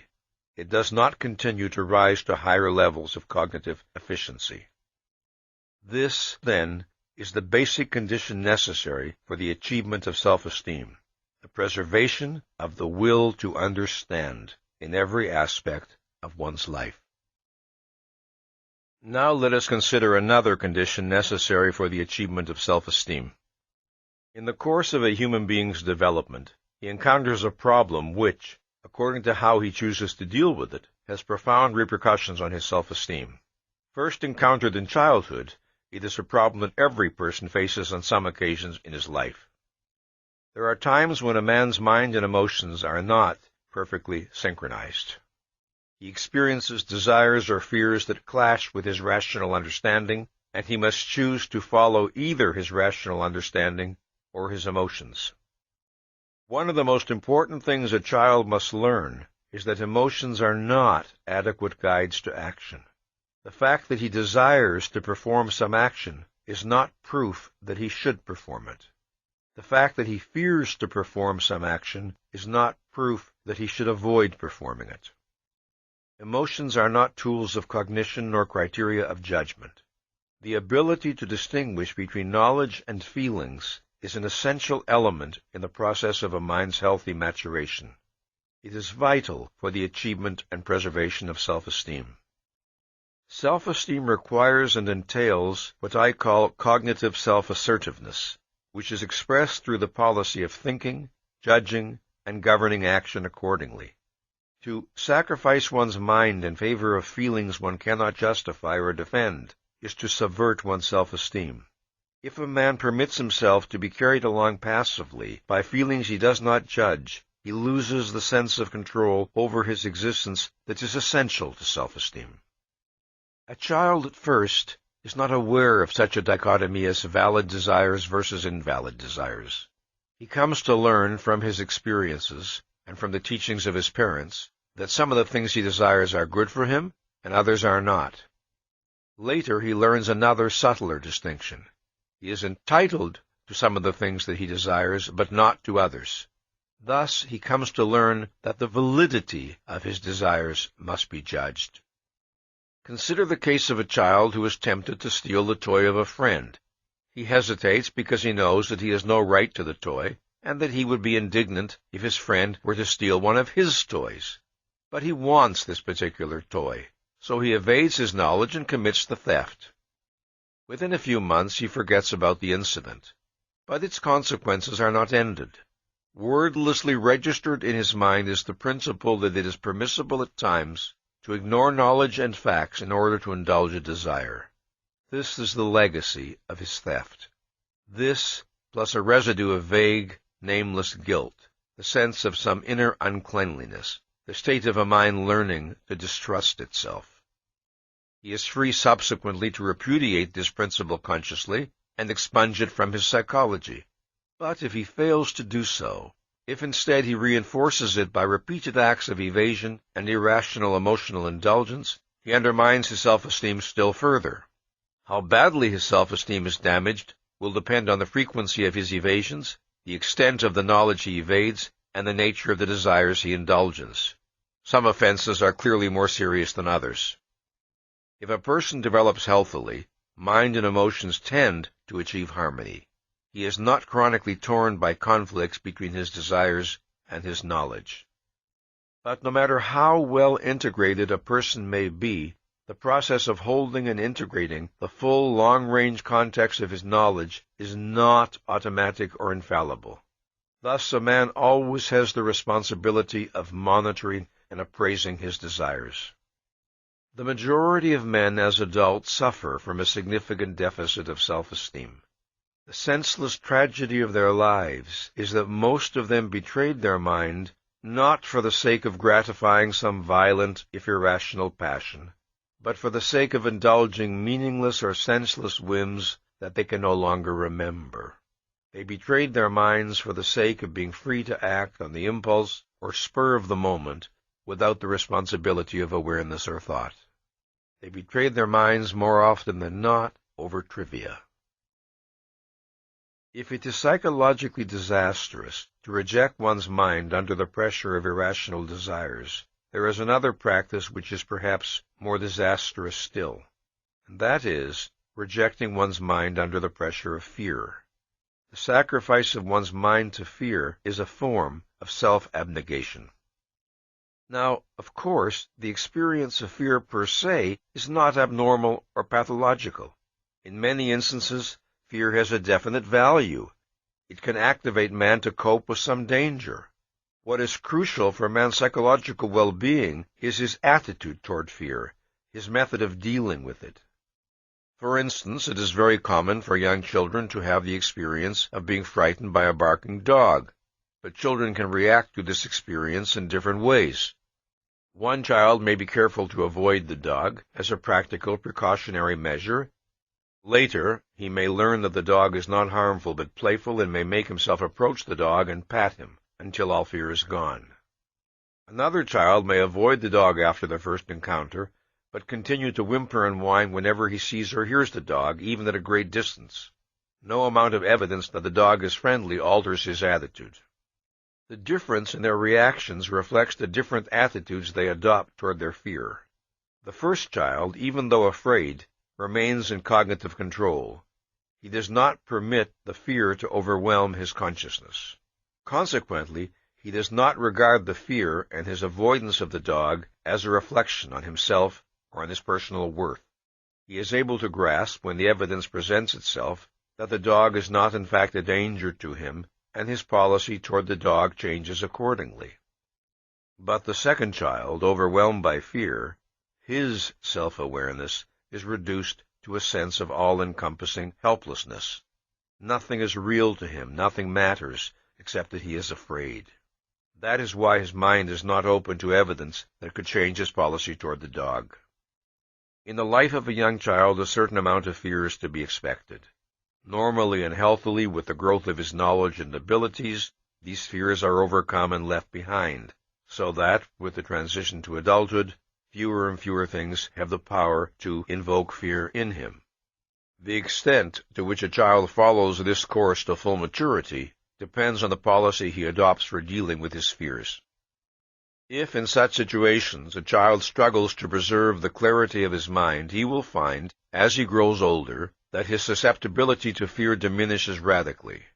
If, however, he characteristically surrenders to fear, then fear gains a greater and greater power over him, and each subsequent surrender feels more and more inevitable. His sense of personal efficacy is affected accordingly. The same principle applies on an adult level. For example, a man may remain silent and passively unprotesting when things which he values are being attacked, through fear of not belonging or not being accepted. Or a man may retreat from the challenges of life and bury himself in the safety of the familiar, through fear of failure or of making mistakes. Or a woman may repress her desire for a career through a fear of being considered unfeminine. In all, the result is a profound sense of humiliation, of self-abasement, of self-renunciation, which means a profound loss of self-esteem. Sometimes, of course, a fear experience can be so intense that the capacity for thought is momentarily wiped out. But such panic reactions pertain to short-term emergency situations and are, by their very nature, short-lived. In such cases, a person's attitude and policy toward fear is manifested through what he does when the panic dies down. Does he then proceed to think about the experience, to assimilate it, and to prepare himself for future similar situations? In other words, does he seek to reassert mastery and control over his life? Or does he merely shudder at the memory of the fear, struggle to evade the issue, and hope he will not encounter such problems again, resigning himself to a feeling of helplessness? The policy a man adopts in dealing with fear depends on whether he preserves what I call the will to efficacy. It depends on whether he preserves the value of self-confidence as a goal not to be relinquished, and consequently regards a state of fear as temporary and abnormal and as that which he must overcome. Or does he resign himself to a sense of impotence and accept fear as a basic, unalterable given of his existence, to be endured, not defeated? Just as the will to understand requires that man never resign himself to accepting the unknowable as an inherent part of his life, so the will to efficacy requires that he never resign himself to living with uncontested fear. It must be stressed that the concept of surrender to fear pertains to a psycho-epistemological process. That process is the subversion of one's consciousness in order to avoid or minimize a fear experience. This practice is entirely different from the rational avoidance of real dangers. In fact, opposite principles are at work in these two cases. In the first case, one is fleeing from reality. In the second, one is taking proper cognizance of it. The policies by which a man determines the state of his self-esteem are formed gradually across time. They are not the product of the choices of a single moment or issue. The collapse of self-esteem is not reached in a day, a week, or a month. It is the cumulative result of a long succession of defaults, evasions, and irrationalities, a long succession of failures to use one's mind properly. Self-esteem, or the lack of it, is the reputation a man acquires with himself. In the process of his psychological growth and development, a human being creates his own character. He does not do so self-consciously or by explicit intention. He does so by means of the volitional choices he makes day by day. A child does not commit himself to the will to understand in explicit terms, but in issue after issue that falls within the range of his awareness, he strives to achieve the fullest clarity and intelligibility possible to him, and thus he acquires a mental habit, a policy of dealing with reality, which can be identified conceptually as the will to understand. It is a policy that he must reaffirm volitionally in each new issue he encounters for as long as he lives. It always remains a matter of choice. The choices a human being makes with regard to the operation of his consciousness do not vanish, leaving no trace behind them. These choices have long-term psychological consequences. The way a man chooses to deal with reality registers in his mind for good or for bad. Either it confirms and strengthens his self-esteem, or it undermines and depletes it. The concept of self-esteem must be distinguished from the concept of pride. The two are related, but there are significant differences in their meaning. Self-esteem pertains to a man's conviction of his fundamental efficacy and worth. Pride pertains to the pleasure a man takes in himself on the basis of and in response to specific achievements or actions. Self-esteem is confidence in one's capacity to achieve values. Pride is the consequence of having achieved some particular value or values. Self-esteem is, I can. Pride is, I have. The deepest pride a man can experience is that which results from his achievement of self-esteem. Since self-esteem is a value that has to be earned, the man who does so feels proud of his attainment. If, in spite of his best efforts, a man fails in a particular undertaking, he does not experience the same emotion of pride that he would feel if he had succeeded. But, if he is rational, his self-esteem is unaffected and unimpaired. His self-esteem is not, or should not be, dependent on particular successes or failures, since these are not necessarily in a man's direct or exclusive control. The failure to understand this principle causes an incalculable amount of unnecessary anguish and self-doubt. If a man judges himself by criteria that entail factors outside his control, the result is a precarious self-esteem that is in chronic jeopardy. For example, a man may find himself in a situation where it would be highly desirable for him to possess certain knowledge, but he does not possess it. This is not because of evasion or irresponsibility, but because he had seen no reason to acquire it, or had not known how to acquire it, or because the means to acquire it were not available to him. Now in reason, such a man has no grounds to reproach himself for inadequacy, yet he does so, telling himself that somehow he should know the things he does not know, and his self-esteem suffers accordingly. One of the worst wrongs a man can do to himself is to accept an unearned guilt on the premise of a somehow. Somehow I should know. Somehow I should be able to do it. This, when there is no cognitive content to that somehow, only an empty, undefined charge supported by nothing. There is one reason in particular why many men are susceptible to this error. Although a man may be blameless in the present situation, previous irrationalities and failures to think may have led to a general sense of self-distrust, so that he never feels fully certain of his moral status. The solution to this problem lies in recognizing this form of uncertainty for what it is, identifying it as a symptom, and striving to be objective and factual in one's self-appraisal. The struggle to achieve a rational policy in dealing with guilt will in itself contribute to the regaining or strengthening of self-esteem.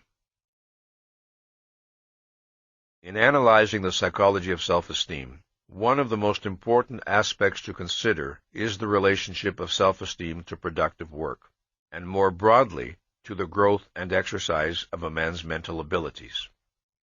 When I discussed earlier the concept of efficacy, I was speaking of what might be called metaphysical efficacy. This is the kind of efficacy which pertains to a man's basic relationship to reality and reflects the reality-oriented nature of his thinking processes. But there is another sense in which the concept of efficacy may be used. It may refer to a man's effectiveness in specific areas of endeavor, resulting from particular knowledge and skills he has acquired. I shall designate this latter type as particularized efficacy. The kinds of particularized efficacy men acquire, the specific skills they attain, vary according to their interests, values, context, and knowledge. By contrast, metaphysical efficacy is not confined to any particular form of activity. It is applicable to every form of rational endeavor. Self-esteem is not a value which, once achieved, is maintained effortlessly and automatically thereafter. As in the case of every value of a living organism, action is necessary not only to gain it, but also to keep it. Just as the breathing a man does today will not keep him alive tomorrow, so the thinking a man does today will not preserve his self-esteem tomorrow, if he then chooses to evade, to stagnate mentally, to arrest and subvert his rational faculty. Man maintains his metaphysical efficacy by continuing to expand his particularized efficacy throughout his life. That is, by continuing to expand his knowledge, understanding, and ability. Continual intellectual growth is a necessity of self-esteem, as it is a necessity of man's life. When man discovered how to make fire to keep himself warm, his need of thought and effort was not ended. When he discovered how to fashion a bow and arrow, his need of thought and effort was not ended. When he discovered how to build a shelter out of stone, then out of brick, then out of glass and steel, his need of thought and effort was not ended. When he moved his life expectancy from 19 to 30 to 40 to 60 to 70, his need of thought and effort was not ended. So long as he lives, his need of thought and effort is never ended.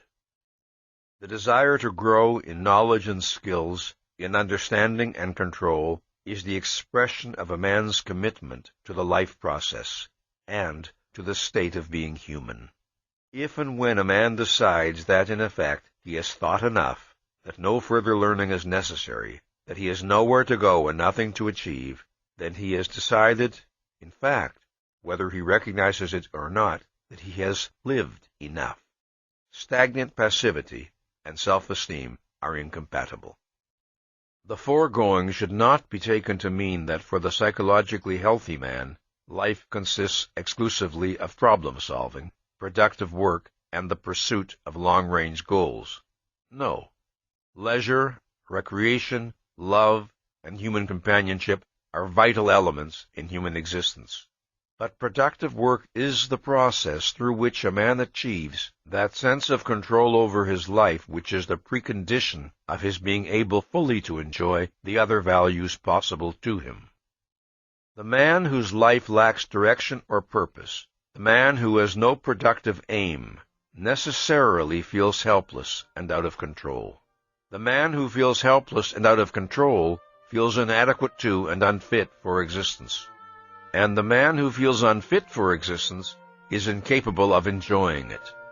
A productive purpose is a psychological need. To live purposefully and productively is a requirement of psychological well-being. The earliest self-generated pleasure of a human being's life is the pleasure of gaining a sense of control, a sense of efficacy. As the child learns to move his body, to crawl, to bang a spoon against a table and produce a sound, to build a structure of blocks, the enjoyment he exhibits is that of a living being gaining power over its own existence. It is this form of pleasure that a psychologically healthy person never loses. It remains a central motive of his life. This attitude accounts for the phenomenon of the mentally active man who is young at 90, just as the absence of this attitude accounts for the phenomenon of the mentally passive man who is old at 30. Perhaps this is the place to remind you of what I said in the introduction, namely, that I use the term man here in the generic sense to apply equally to men and women. None of these observations are intended to apply exclusively to the male gender. The higher the level of a man's self-esteem, the higher the goals he sets for himself, and the more demanding the challenges he tends to seek.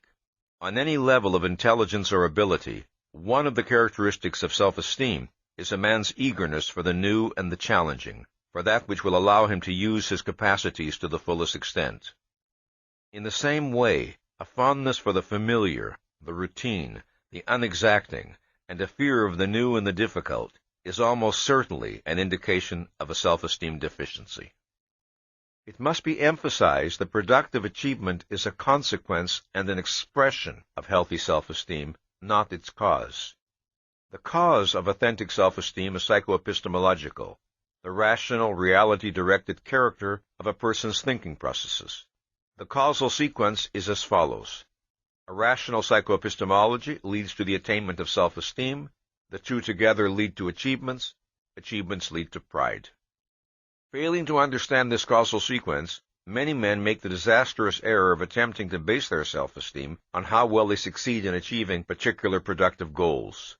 However, success of this kind is not necessarily in a man's direct or exclusive control.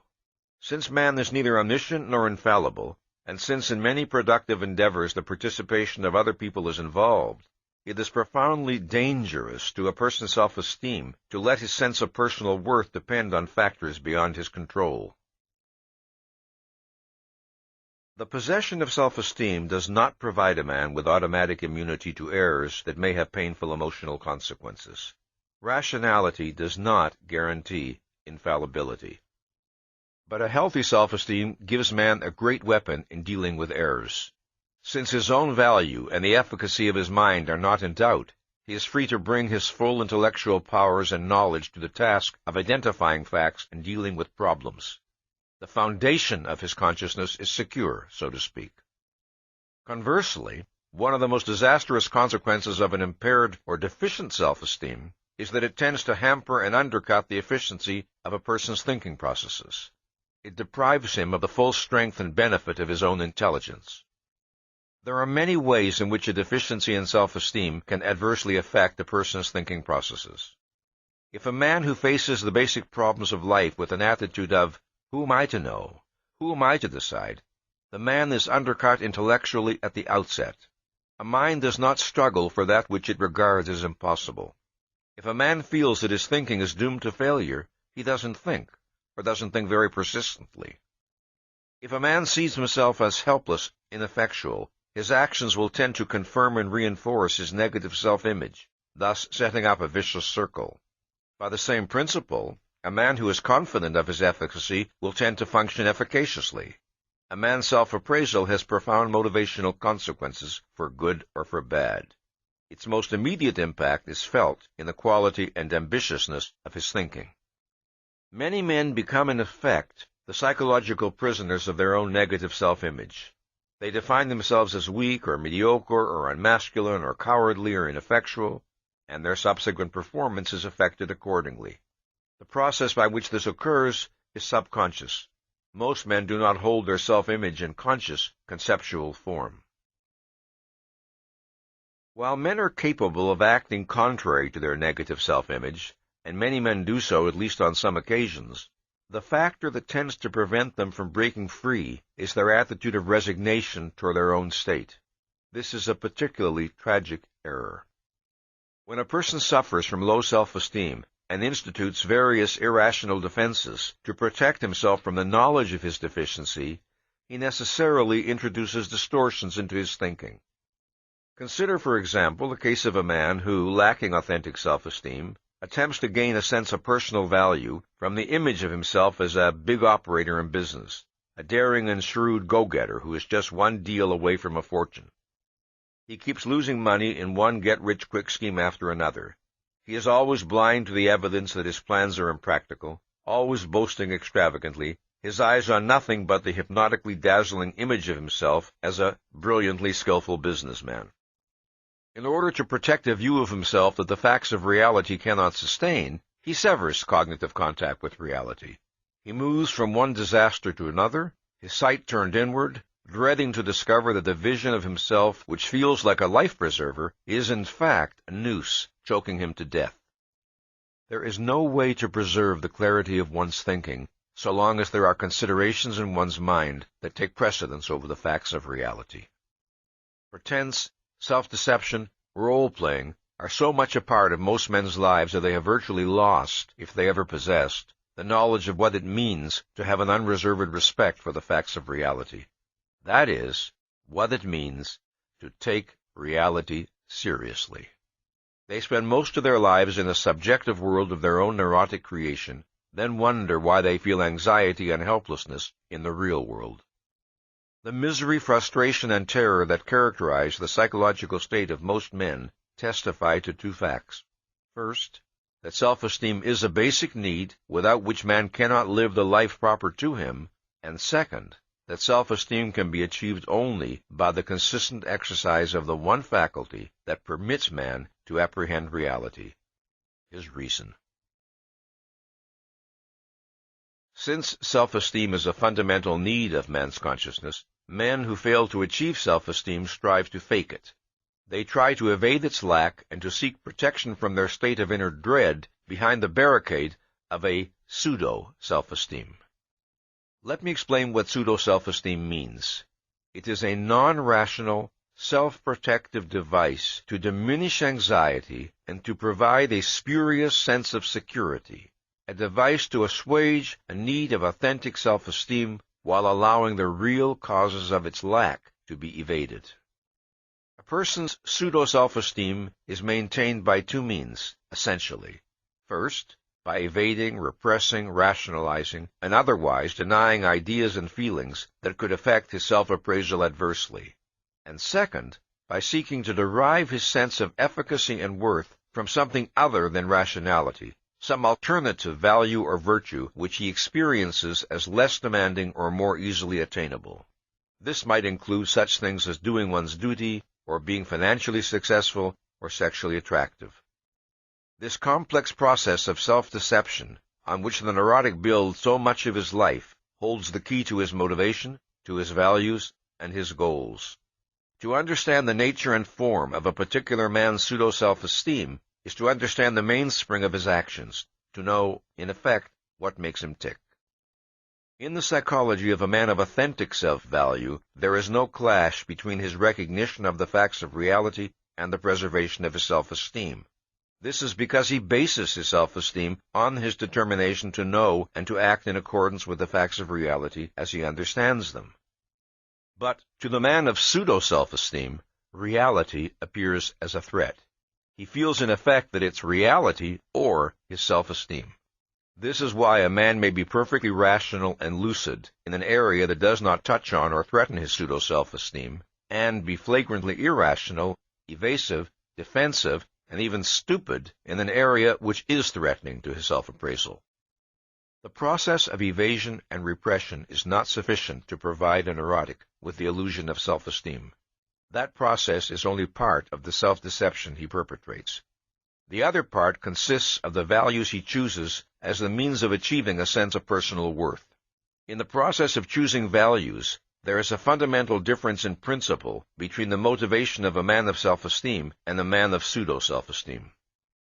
An individual who develops healthily derives intense pleasure and pride from the work of his mind and from the achievements which that work makes possible. Feeling confident of his ability to deal with the facts of reality, he will want a challenging, effortful, creative existence. Feeling confident of his own value, he will be drawn to self-esteem in others. What he will desire most in human relationships is the opportunity to feel admiration. He will want to find persons and achievements he can respect that will give him the pleasure which his own character and achievements can offer others. In the sphere both of work and of human relationships, his base and motor is a firm sense of confidence, of efficacy, and as a consequence, a love for existence, for the fact of being alive. The base and motor of the man without self-esteem is not confidence, but fear. Not to live, but to escape his terror of life is his fundamental goal. Not creativeness, but safety is his ruling desire.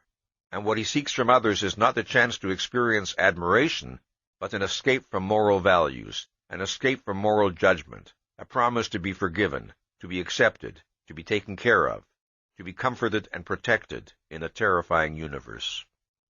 A man's self-esteem or pseudo-self-esteem determines his abstract values, not the specific goals he will seek.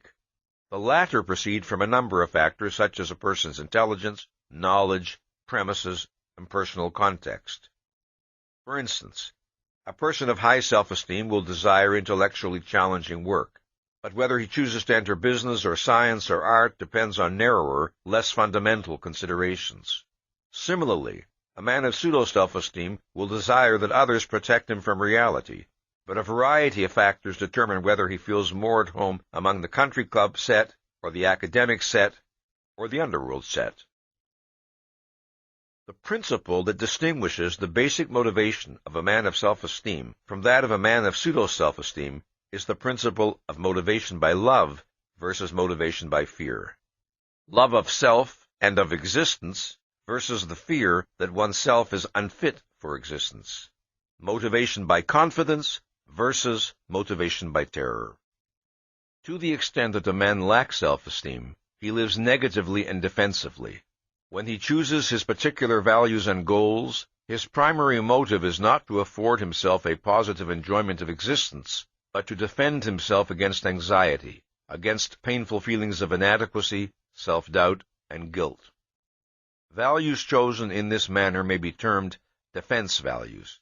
A defense value is one motivated by fear and aimed at supporting a pseudo-self-esteem.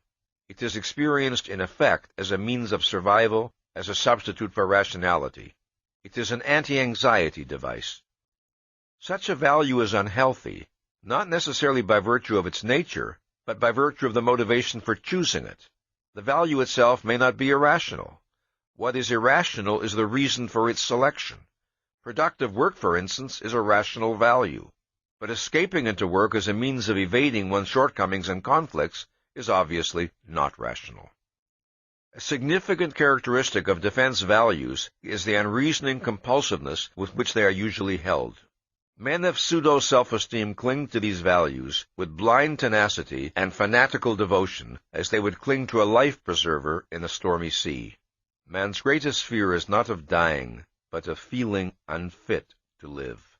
And to escape the agony of that feeling, men will pay any price.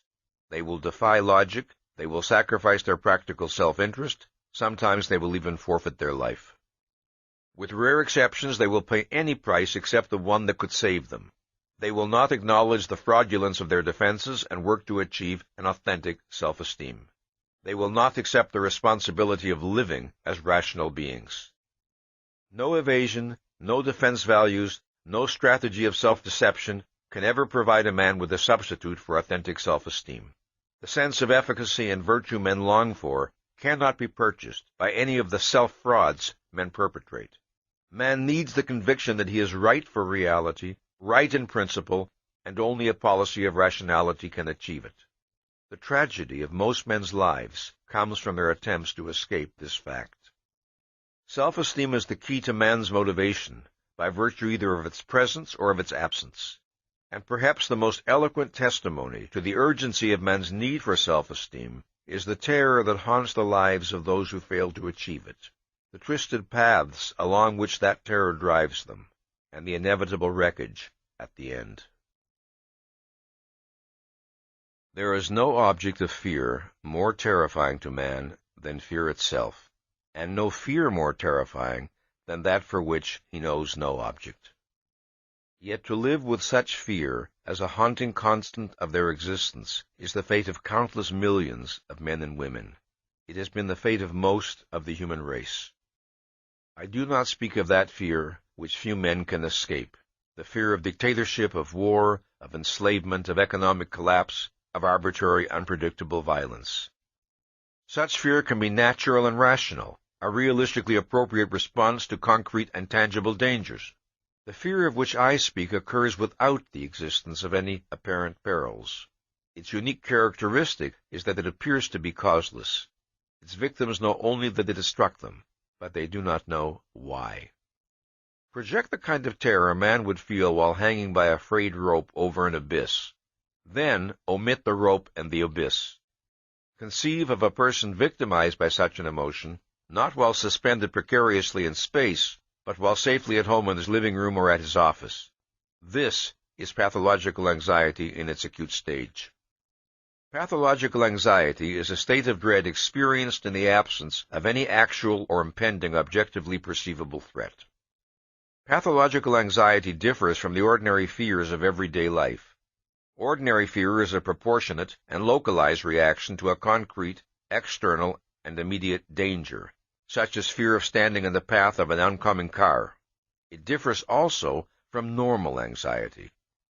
Normal anxiety is a feeling of helplessness and apprehension directed, like fear, toward a specific source. But the danger is less immediate than in the case of fear, and the emotion is more anticipatory, such as the feeling that might overcome a person confronted with signs of some serious illness. Normal fear and anxiety vanish when the danger is removed. They are not, in effect, a personality attribute of their possessor, but pathological anxiety is. Pathological anxiety does not always appear in an intense or violent form. Many of its victims know it not as an acute attack of panic or as a chronic sense of dread, but only as an occasional uneasiness, a diffuse sense of nervousness and apprehension, coming and going unpredictably, pursuing some incomprehensible pattern of its own. It can exist on a continuum from faint discomfort to an experience of such agony that many who have known it have sworn they would sooner die than undergo it a second time. In cases of pathological anxiety, the sufferer can give no identity to that which he fears, for he feels afraid of nothing in particular and of everything in general. If he tries to offer some rationalized explanation for his feeling, if he grasps at some sign in the external world to prove he is in danger, his explanations are transparently illogical. He then acts as though that which he fears is not any specific concrete, but reality as such. The percentage of people in the world who suffer from an acute form of mental or emotional disturbance is high. Yet such persons constitute only a very small percentage of the total number of men and women who suffer from pathological anxiety throughout most of their lives, but whose disorder never reaches an alarming degree. These individuals would, in most cases, be regarded by those around them as quite normal. They would not themselves think of questioning their psychological health merely because they are prey to fits of inexplicable, objectless apprehension. These are the persons who, for instance, cannot bear to be alone, or they cannot live without sleeping pills, or drink too much, or they feel a constant need to be amusing and entertain, or flee to too many movies they have no desire to see, and to too many gatherings they have no desire to attend. Or these persons are obsessively concerned with what others think of them, or they long to be emotional dependents or to be depended upon, or they succumb to periodic spells of unaccountable depression, or they run from one meaningless sexual affair to another, or they seek membership in a kind of collective movements that dissolve personal identity and obviate personal responsibility. A vast, anonymous assemblage of men and women who have accepted fear as a built-in, not to be wondered about fixture of their soul, dreading even to identify that what they feel is fear, or to inquire into the nature of that which they seek to escape. What is the nature and cause of pathological anxiety? To answer this question, one should begin by noting the metaphysical character of this anxiety. The fear seems to be directed at the universe at large, at existence as such, as though implying that to be is to be in mortal danger. The anxious person feels a profound sense of helplessness, of impotence. He feels a sense of shapeless but impending disaster, and often he feels a unique, nameless sense of guilt. And the guilt, too, has a metaphysical quality. He feels wrong as a person, wrong in some fundamental way that is wider than any particular fault or defect he can identify. When a person suffers from this metaphysical kind of dread, the cause does not lie in the external world. It lies within himself. It is not something that reality has done to him. It is something he has done to himself. He carries the threat and the danger within his own consciousness. Pathological anxiety is nature's alarm signal, warning a man that he is in an improper psychological condition, that his relationship to reality is wrong. It is his mind's cry of inefficacy and loss of control. It is a crisis of self-esteem. Whenever a man feels fear, any kind of fear, his response reflects an estimate of some danger to him, some threat to his values. The value being threatened, in the case of pathological anxiety, is the sufferer's ego. A person's ego is his mind, his faculty of awareness, his ability to think. It is the faculty that perceives reality, preserves the inner continuity of his existence, and generates his sense of personal identity. Any threat to a person's ego, anything which he experiences as a danger to his mind's efficacy and control, is a potential source of pathological anxiety. The pain of this anxiety is the most terrible that man can know, because the value at stake is necessarily the most crucial of all his values.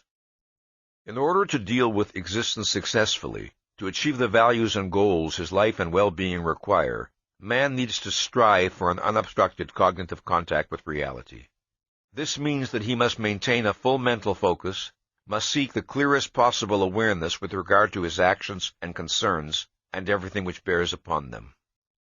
If a man defaults on the responsibility of this task, the consequences are not merely the failure and defeats he suffers existentially. The deadlier penalty is the consequence for his ego, for his sense of himself. He is sentenced to the feeling that his mind is not a reliable instrument. Whatever a man may have the power to fake, he has no way to fake an efficacy his ego does not possess. If his mind is out of control, it is out of control. No rationalizations, no denials can wipe this fact out of existence or extinguish its psychological consequence, self-distrust. If a person refuses to give thought to issues which he knows, clearly or dimly, require his attention, he may evade the fact of his evasion, but the contradiction between his knowledge and his performance is a fact and cannot be escaped. The fact does not vanish. It is registered in his subconscious, along with the knowledge that the evaded issues have not vanished either. The result is self-distrust.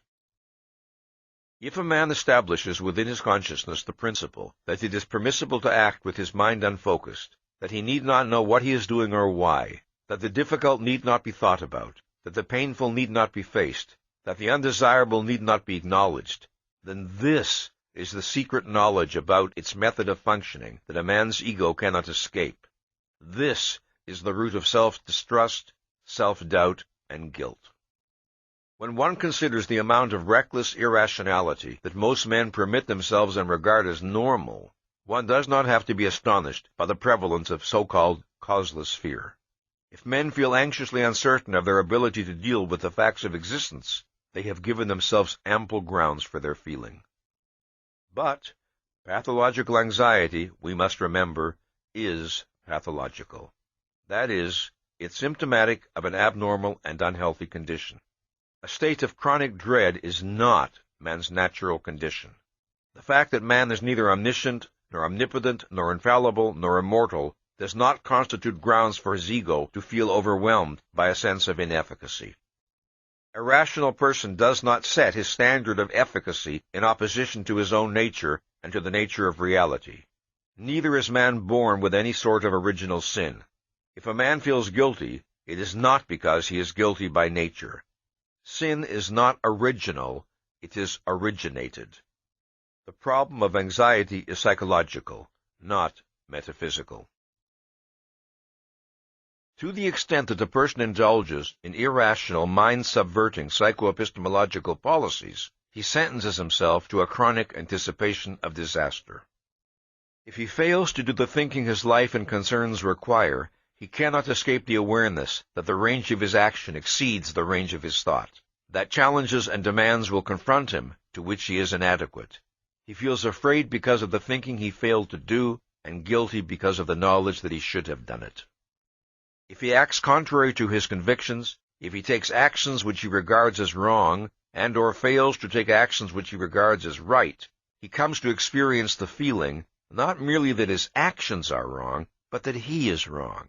He is wrong as a person, since a person's deepest sense of himself has its base and origin in his method of psychoepistemological functioning, in the processes by which his mind deals with reality.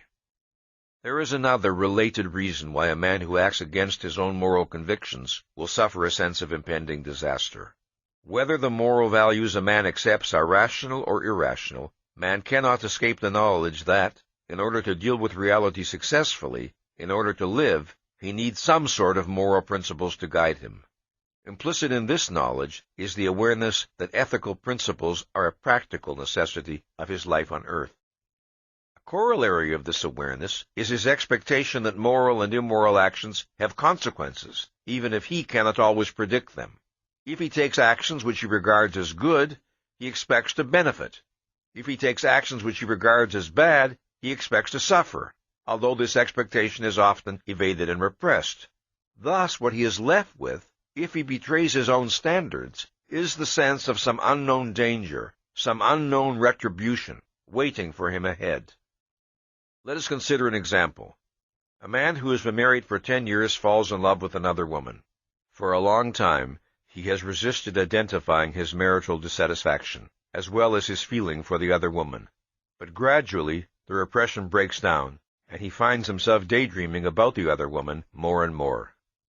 He does not think the issue out consciously, he merely lets himself and the problem drift, in the hope that somehow a solution will come to him. One night, accidental circumstances bring him and the other woman together, and he begins an affair with her. He did not intend to begin an affair.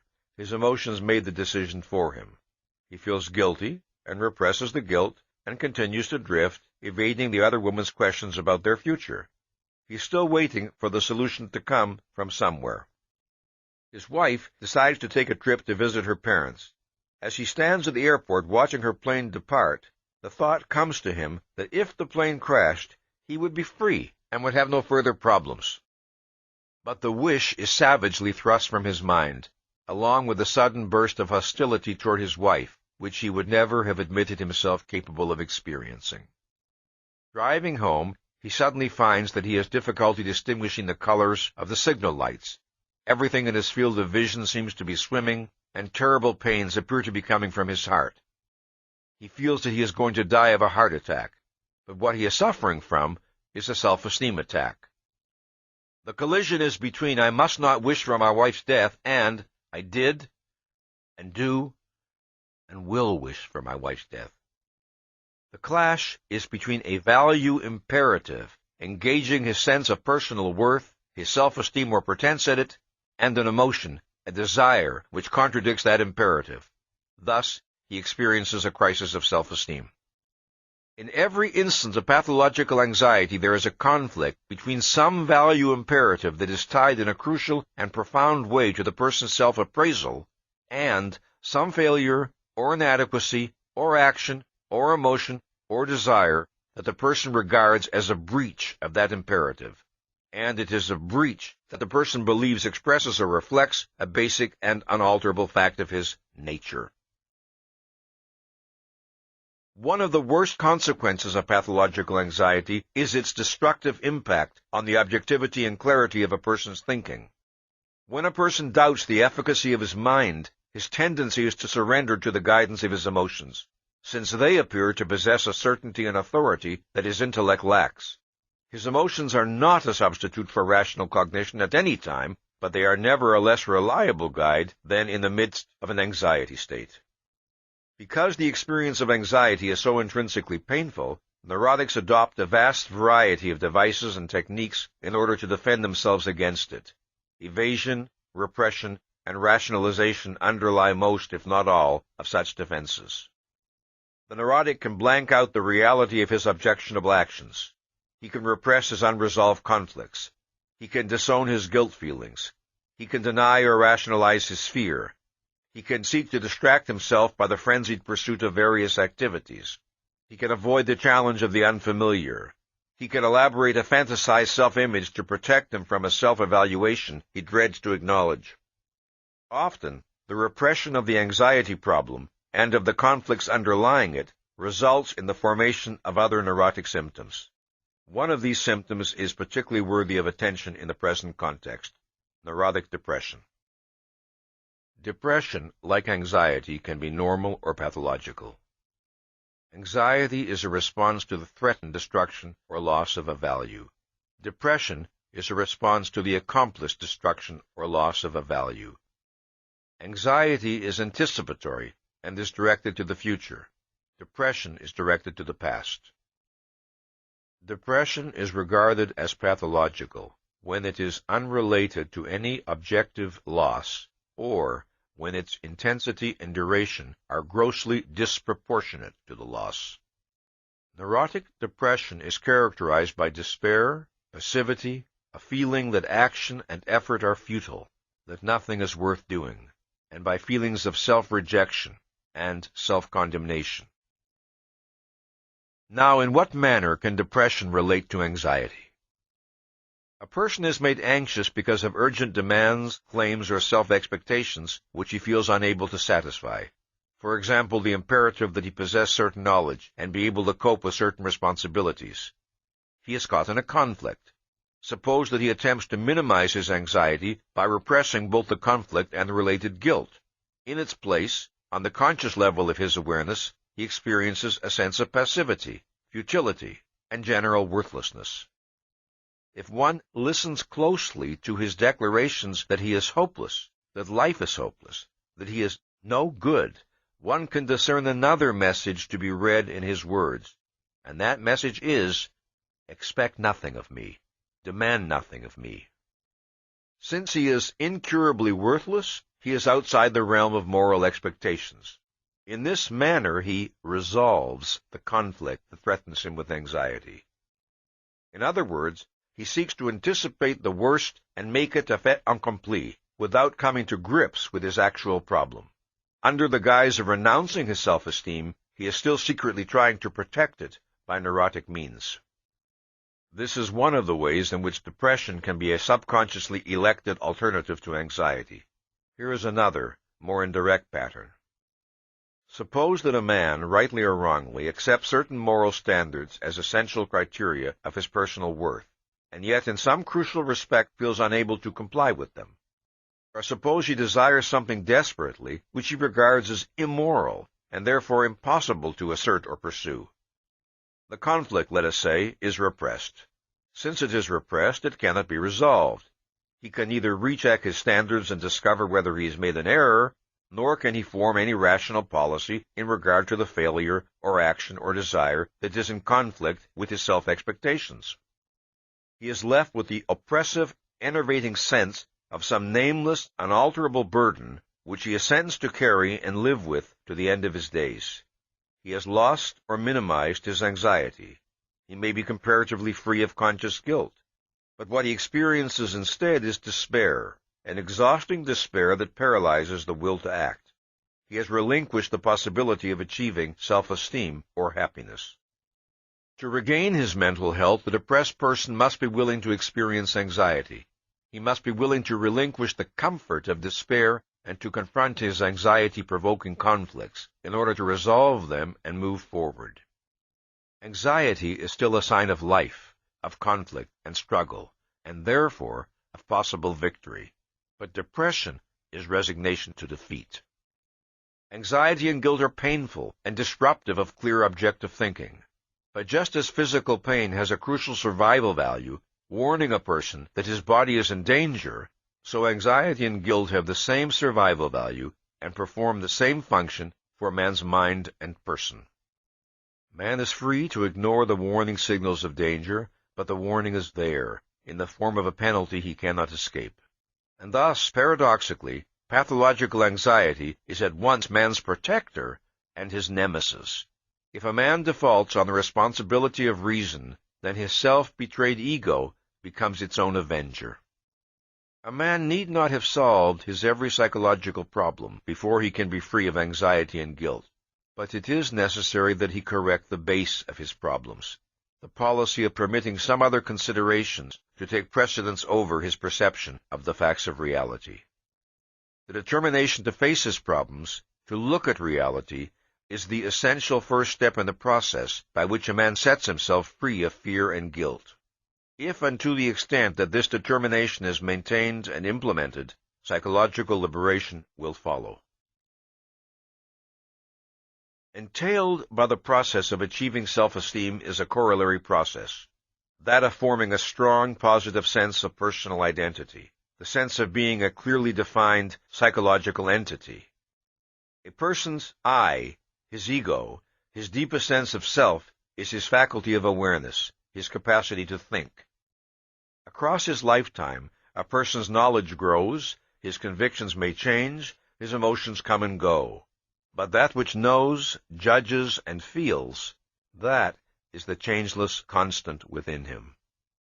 To choose to think, to identify the facts of reality, to assume the responsibility of judging what is true or false, right or wrong, is man's basic form of self-assertiveness. It is his acceptance of his own nature as a rational being, his acceptance of the responsibility of intellectual independence, his commitment to the efficacy of his own mind. The hallmark of healthy self-assertiveness in a child is his visible delight in the action of his mind, his desire for the new, the unexplored, the challenging, his refusal to accept on faith the platitudes of his elders. Add to that his insistent use of the word why, his boredom with routine, his hunger for that which will necessitate the fullest exercise of his powers, and thus allow him to achieve and experience the growing pride of self-esteem. Above all, as he grows and develops, such a child is the originator of his own goals. He does not look to others to tell him what will give him enjoyment. He does not expect and does not wish to be told what to do with his time, what to admire, what to pursue, and, years later, what career to select. He is a self-generator, and he is not frightened by, this responsibility. It is this policy, this attitude toward life and toward oneself, that results in the formation of a strong, positive sense of personal identity. The process of healthy growth to psychological maturity rests on a person's acceptance of intellectual responsibility for his own existence. As a human being grows to adulthood, reality confronts him with increasingly more complex challenges at each succeeding stage of his development. The range of thought, knowledge, judgment, and decision-making required of him at the age of 12 is greater than that required at the age of 5. The range required at 20 is greater than that required at 12. At each stage, the responsibility demanded of him involves both cognition and evaluation. He has to acquire a knowledge of facts, and he has to pass value judgments and choose goals. The acceptance of full responsibility for this task is not automatic. The decision to function as an intellectually independent, self-responsible entity is not wired into his brain by nature. It is a challenge to which he responds positively or negatively by choice. Without ever confronting the issue in fully identified terms, the overwhelming majority of men begin retreating very early in life from the challenges of proper conceptual growth, and they die never having actualized more than a small fraction of their potential intelligence. The self-esteem deficiency expressed in the feeling of, "Who am I to know? Who am I to judge? Who am I to decide?" is the consequence of too many retreats from the responsibility of thought and judgment in situations where the person did not have to retreat, where an effort could and should have been made, but was not. Often, this policy of self-abdication is wittingly or unwittingly encouraged by parents and other elders who act in such a way as to penalize intellectual independence and initiative on the part of the child. Or, the parents and other elders create an impression of such bewildering irrationality that the child simply gives up the effort to understand. By the same token, adults make a positive contribution to the child's proper development to the extent that they encourage and reward independence and self-responsibility. They also act in a consistent, predictable, intelligible manner which supports or implants in the child the conviction that he is living in a knowable world. The fear of relying on the judgment of one's own mind is felt most acutely in the realm of values, because of the direct consequences of one's judgments for one's life and well-being. The evaluative errors that men make affect them personally far more often and far more devastatingly than do most of their cognitive errors.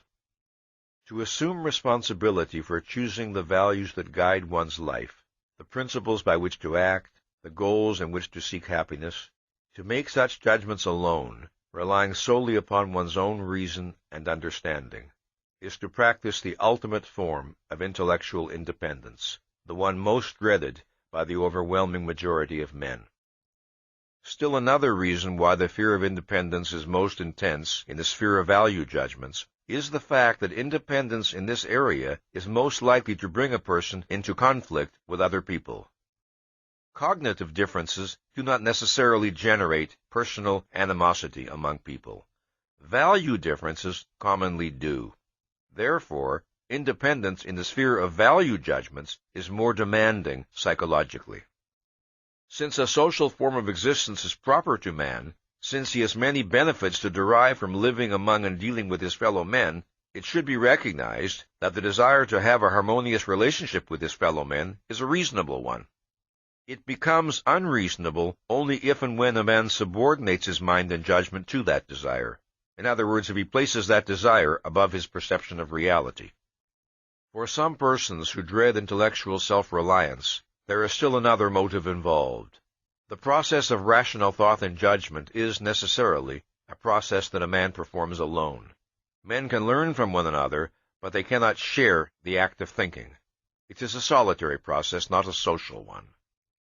There are men who dread independent thought and judgment precisely for this reason. It makes them aware of their separateness as living entities.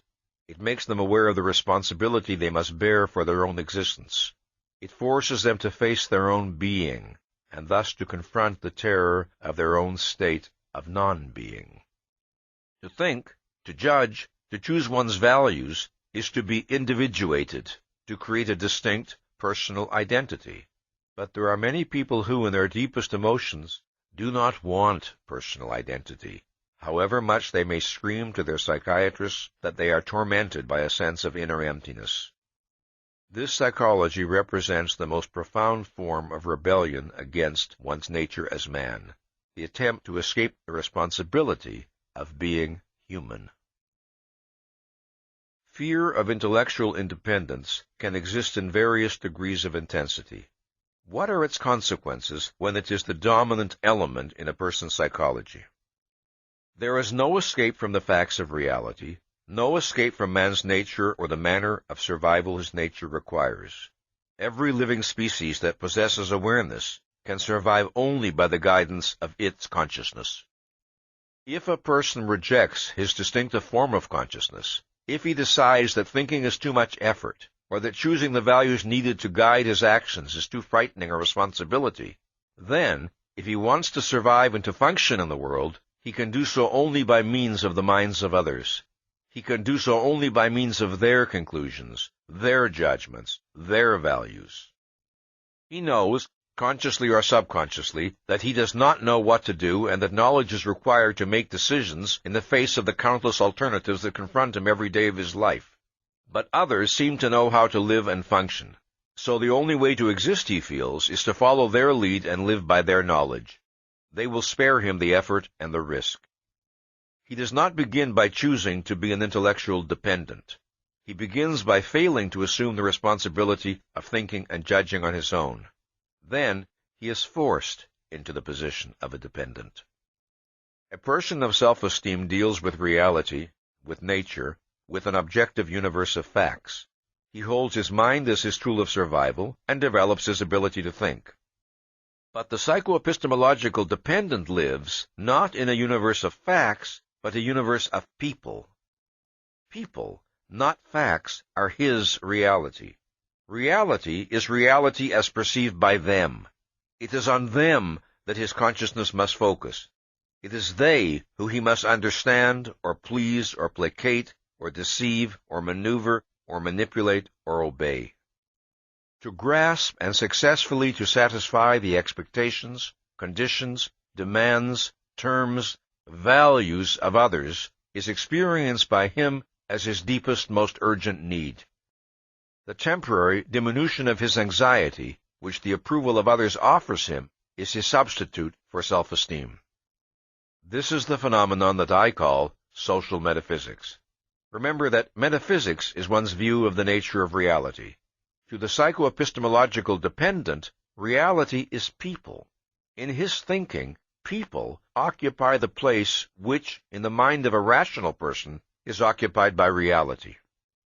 Social metaphysics, then, is the psychological syndrome that characterizes a person who holds the minds of other people, not objective reality, as his ultimate frame of reference. Since the social metaphysician's pseudo-self-esteem rests on his ability to deal with the world as perceived by others, his fear of disapproval or condemnation is the fear of being pronounced inadequate to reality, unfit for existence, devoid of personal worth. In order to belong with others, the social metaphysician is willing to belong to them. Since, however, he is seeking a manner of survival improper to man by nature, he condemns himself to chronic insecurity and to a fear of other men that is profoundly humiliating. The nature of his humiliation and fear, however, are seldom identified by him, because he would find it too degrading. Most often he seeks to protect his pseudo-self-esteem by evading the humiliation and rationalizing the fear. Such men, prompted by a fear they dare not acknowledge and so cannot overcome, invent non-existent dangers or grossly exaggerate minor ones, betray their own minds, sell out whatever authentic rationality they possess, and they acquire a vested interest in believing that men are unavoidably evil, that human existence is evil, that the good has no chance on earth. Consider the case of a successful playwright who selects some important theme as the subject of a play, a theme deserving a serious, dramatic presentation, and then realizes that his viewpoint will antagonize a great many people. He decides, therefore, to write the play as a comedy, making good-natured fun of the things he regards as evil, counting on his humor to prevent anyone from taking his view seriously and being offended or antagonized. He does not tell himself that he dreads to be regarded as unfashionable. Instead, he tells himself that serious plays dealing with controversial ideas are non-commercial. But he cannot entirely elude the knowledge that he has sold out the motive that prompted his desire to write the play in the first place. So, he retaliates against his discomforting sense of moral uncleanliness by cursing the stupidity and bad taste of the masses. To the extent that men irrationally surrender to fear, they increase the power of fear over their lives. More and more things acquire the power to invoke fear in them. Their self-confidence diminishes, and their sense of danger grows. With every surrender to the consciousness of others, with every successive betrayal, the social metaphysician's sense of alienation from reality worsens, and his sense of impotence finds confirmation. There are many different types of social metaphysicians. The following traits, however, are common to all: the absence of a firm, unyielding concept of existence, facts, reality, as apart from the judgments, beliefs, opinions, feelings of others; a sense of fundamental helplessness or impotence, a feeling of metaphysical inefficacy; a profound fear of other people, and an implicit belief that other people control that unknowable realm, reality; a pseudo-self-esteem that is tied to and dependent on the responses of the significant others; and a tragic or malevolent sense of life, a belief that the universe is essentially inimical to one's interests. The most fundamental of these traits, the one that makes all the others inevitable, is the absence of a firm, independent sense of objective reality. This is the vacuum that is filled by the consciousness of others, and this is the void that is responsible for that desolate feeling of alienation which is every social metaphysician's chronic torture. It is important to observe that the experience of self-alienation and the feeling of being alienated from the world around one proceed from the same cause, one's default on the responsibility of thinking. The suspension of proper cognitive contact with reality and the suspension of one's ego are a single act. A flight from reality is a flight from self. The most common and easily identifiable type of social metaphysician is the person whose values and view of life are a direct reflection and product of his particular culture or subculture. This is the person who is sometimes described as a conformist. I shall designate this type as the conventional social metaphysician. This is the person who accepts the world and its prevailing values ready-made. His is not to reason why. What is true? What others say is true. What is right? What others believe is right. How should one live? As others live. Why does one work for a living? Because one is supposed to. Why does one get married? Because one is supposed to. Why does one have children? Because one is supposed to. Why does one go to church? Oh, please don't start discussing religion. You might offend someone. This is the person for whom reality is the world as interpreted by the significant others of his social environment. This is the person whose sense of identity and personal worth is a function of his ability to satisfy the values, terms, and expectations of others as he imagines them. This is the type of man without whom no dictatorship could establish itself or remain in existence. He is the man who, in response to advanced signs of danger, closes his eyes. This, lest he be compelled to pass independent value judgments and to recognize that his world is not safe, that action and protest are demanded of him, that the policies and goals of his leaders are evil, and that the significant others are wrong. In the midst of atrocities, he tells himself that the authorities must have their reasons, in order to escape the terror of knowing to whom and to what he has surrendered his existence. It is this same man who, usually when it is too late, will sometimes rebel in hysterical indignation when the atrocities have come too close and cannot be evaded any longer. And this same man may die senselessly in ineffectual protest, screaming at the malevolent omnipotence of the enemy and wondering who or what had made the enemy's power possible. The conventional type is the most blatant and uncomplicated species of social metaphysician. He represents the paradigm case, so to speak, the basic pattern that serves as a reference point with regard to which other species of social metaphysicians may be understood. Another type of social metaphysician is the power seeker. In this type, fear of others is especially pronounced.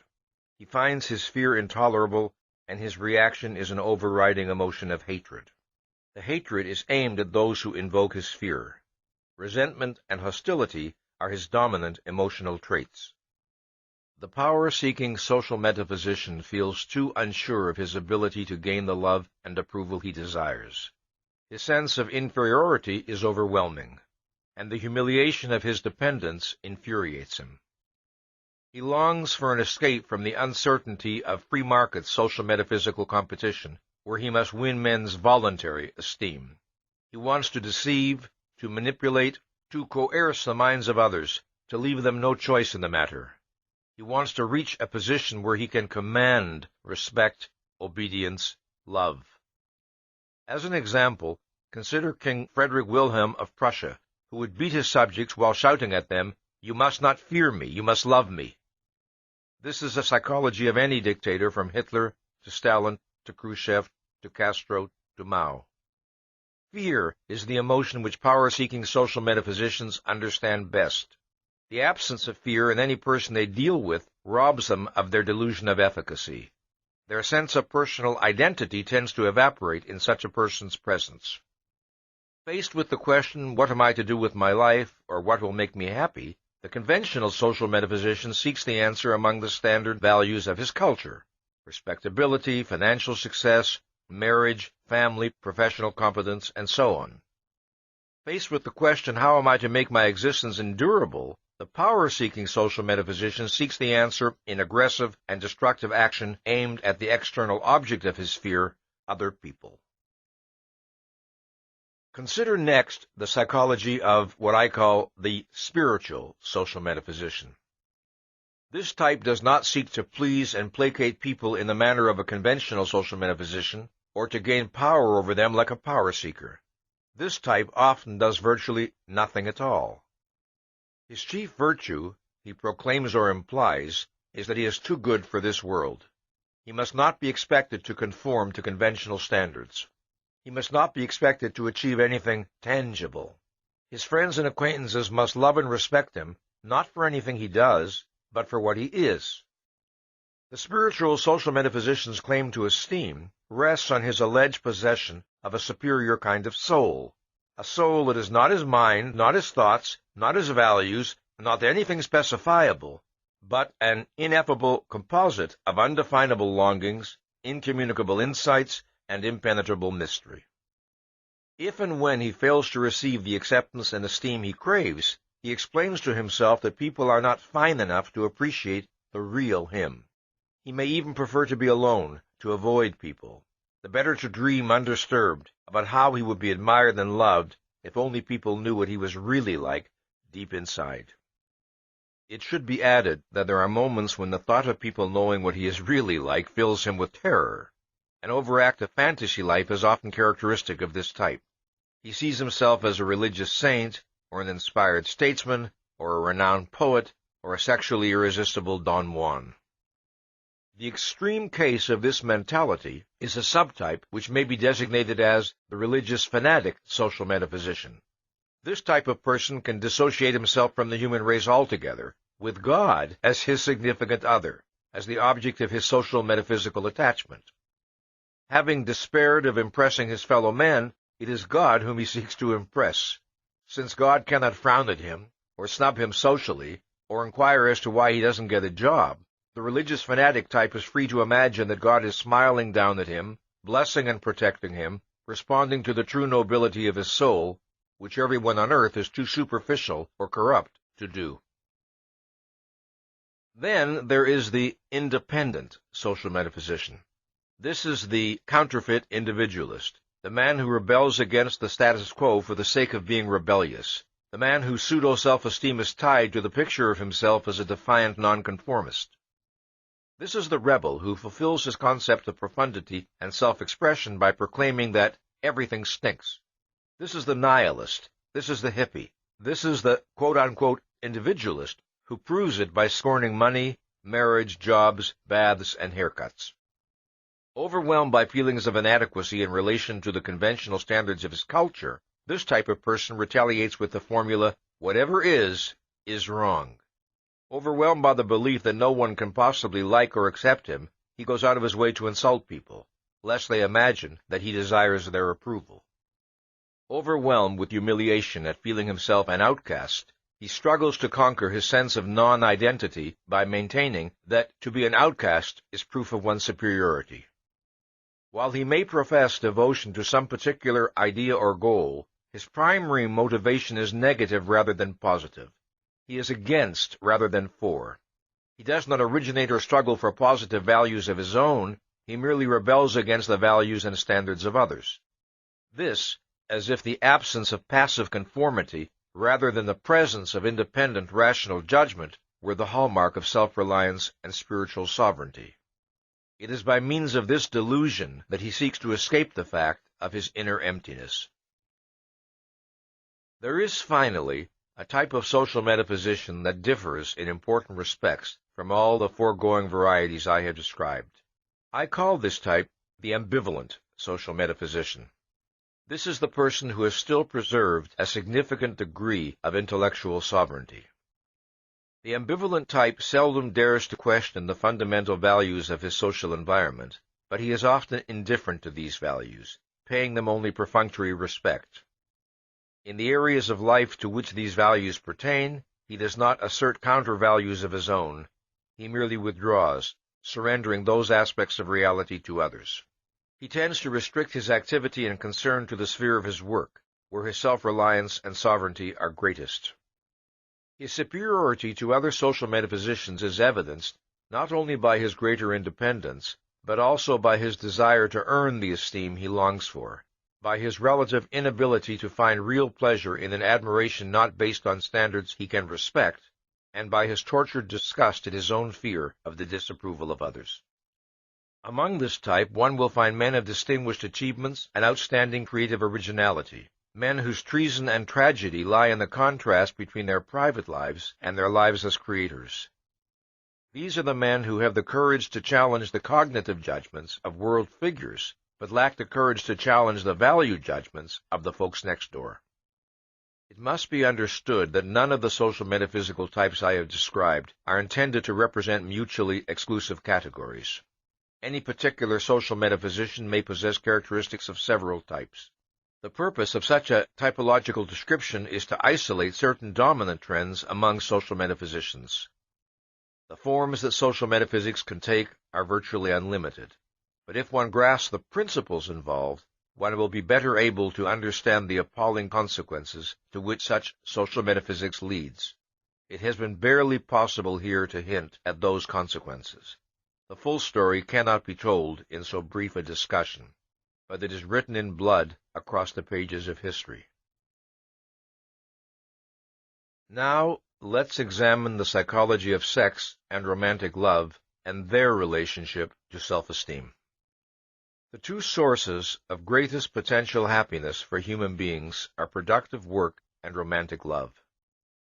Through the productive use of his mind, man gains control over his existence and experiences the pleasure and pride of efficacy. Through romantic love, man gains the ultimate emotional reward of his efficacy and worth, not merely as a producer, but as a person, the reward and celebration of himself and of what he has made of himself, that is, of the kind of character and soul he has created.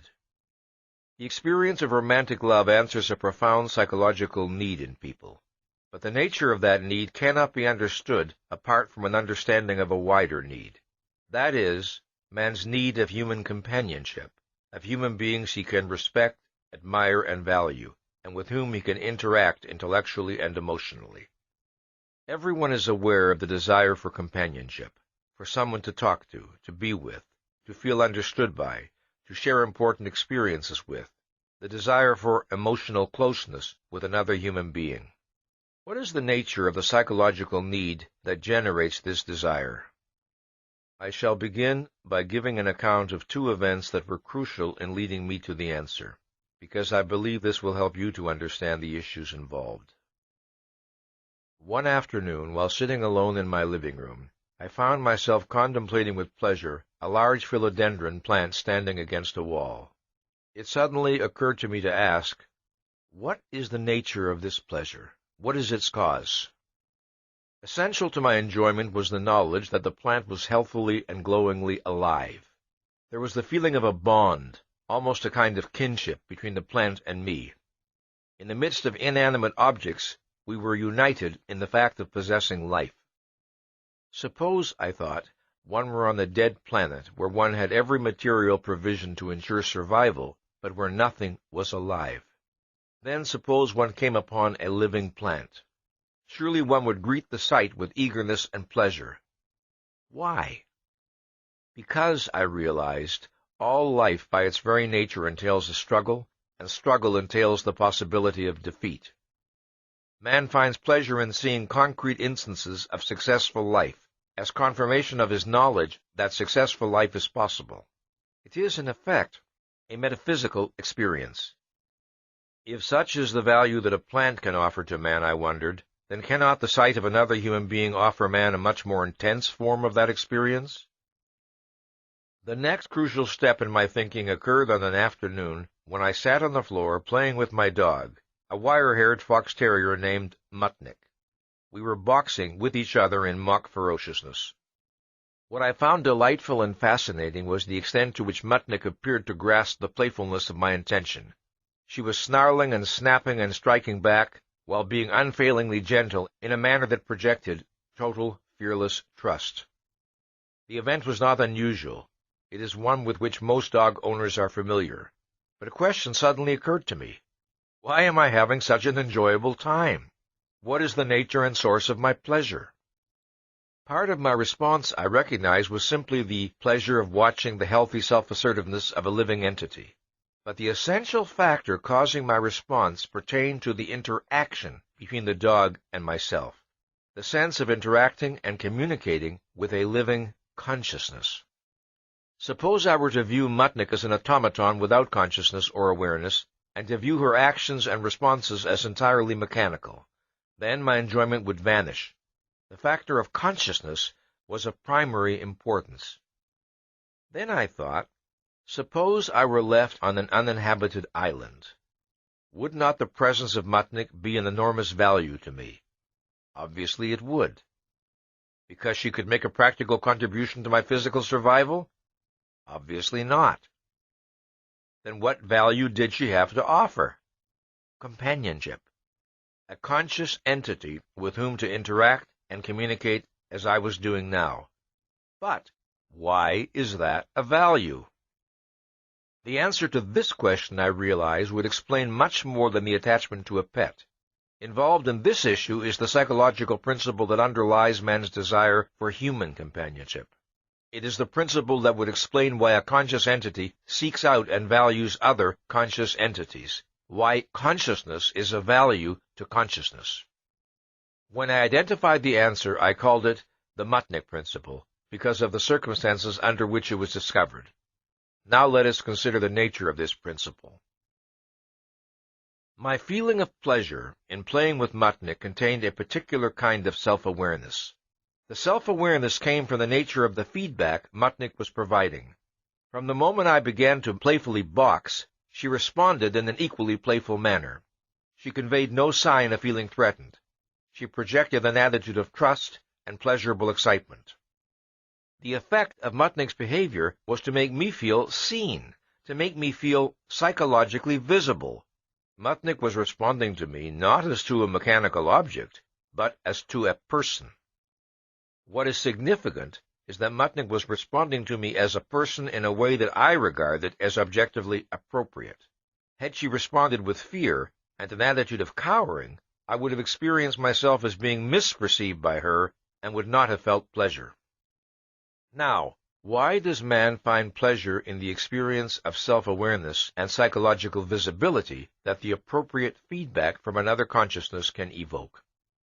Consider the fact that normally man experiences himself as a process, in that consciousness itself is a process, and the contents of man's mind are a shifting flow of perceptions, thoughts, and emotions. His own mind is not an unmoving entity which man can contemplate objectively, as he contemplates objects in the external world. He has, of course, a sense of himself, of his own identity, but it is experienced more as a feeling than a thought. A feeling which is very diffuse, which is interwoven with all his other feelings, and which is very hard, if not impossible, to isolate and consider by itself. His self-concept is not a single concept, actually, but a cluster of images and abstract perspectives on his various real or imagined traits and characteristics, the sum total of which can never be held in focal awareness at any one time. That sum is experienced, but it is not perceived as such. When a man stands before a mirror, he is able to perceive his own face as an object in reality, and he finds pleasure in doing so, in contemplating the physical entity who is himself. There is a value in being able to look and think, "That's me." Is there a mirror in which man can perceive his psychological self, in which, in effect, he can perceive his own soul? Yes. The mirror is another consciousness. Man is able alone to know himself conceptually. What another consciousness can offer is the opportunity for man to experience himself perceptually. To a very small extent, that was the opportunity afforded me by Mutnik. In her response, I was able to see reflected an aspect of my own personality. But a human being can experience this self-awareness to a full and proper extent only in a relationship with a consciousness like his own, that is, another human being. Just as there are many different aspects of a man's personality and inner life, so a man may feel visible in different respects in different human relationships.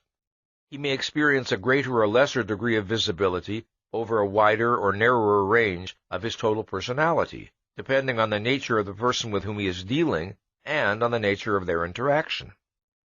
The mere fact of holding a conversation with another human being entails a marginal experience of visibility, if only the experience of being perceived as a conscious entity. However, in a close human relationship, with a person one deeply admires and cares for, one expects a far more profound visibility involving highly individual and intimate aspects of one's inner life. A friend, said Aristotle, is another self. It was an apt formulation. A friend reacts to a man as the man would react to himself in the person of another. Thus, the man perceives himself through his friend's reaction. He perceives his own person through its consequences, in the consciousness and behavior of the perceiver. This, then, is the root of man's desire for companionship and love. It is the desire to perceive himself as an entity in reality through the reactions and responses of other human beings. In any given relationship, the extent to which a man achieves this experience depends crucially on two factors. First, the extent of the mutuality of mind and values that exists between himself and the other person. Second, the extent to which his self-image corresponds to the actual facts of his psychology, that is, the extent to which he knows himself and judges himself correctly. The desire for visibility is usually experienced by men as the desire to be understood by other human beings.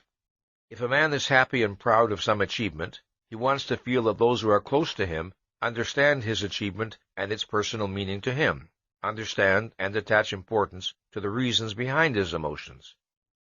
Or, if a man is given a book by a friend and told that this is the kind of book he will enjoy, the man feels pleasure and gratification if his friend's judgment proves correct, because he feels visible, he feels understood. Or if a man suffers over some personal loss, it is of value to him to know that his plight is understood by those close to him, and that his emotional state has reality to them. It is not blind acceptance. This must be emphasized. It is not blind acceptance that a normal person desires, nor unconditional, quote-unquote, love, but rather understanding. The great majority of contemporary psychologists regard man, in effect, as a social metaphysician by nature, who needs the approval of others in order to approve of himself. But it would be a gross error to confuse the motives of the social metaphysician, which are pathological, with a healthy person's desire for visibility. A psychologically healthy person does not depend on others primarily for his self-esteem. He expects others to perceive his value, not to create it. Unlike the social metaphysician, he does not desire approval indiscriminately or for its own sake. The admiration of others is of value and importance to him only if he respects the standards by which others judge him, and only if the admiration is directed at qualities which he himself regards as admirable. If other men give authentic evidence of understanding and appreciating him, they rise in his estimation. His estimate of himself does not change. He desires the experience of living in a rational and just social environment, where the responses he elicits from other men are logically related to his own virtues and achievements. He knows the truth about his own character and actions conceptually. He wants to experience it perceptually, through and by means of its consequences in persons who share his values. As for social metaphysicians, it is not visibility they seek from others, but identity.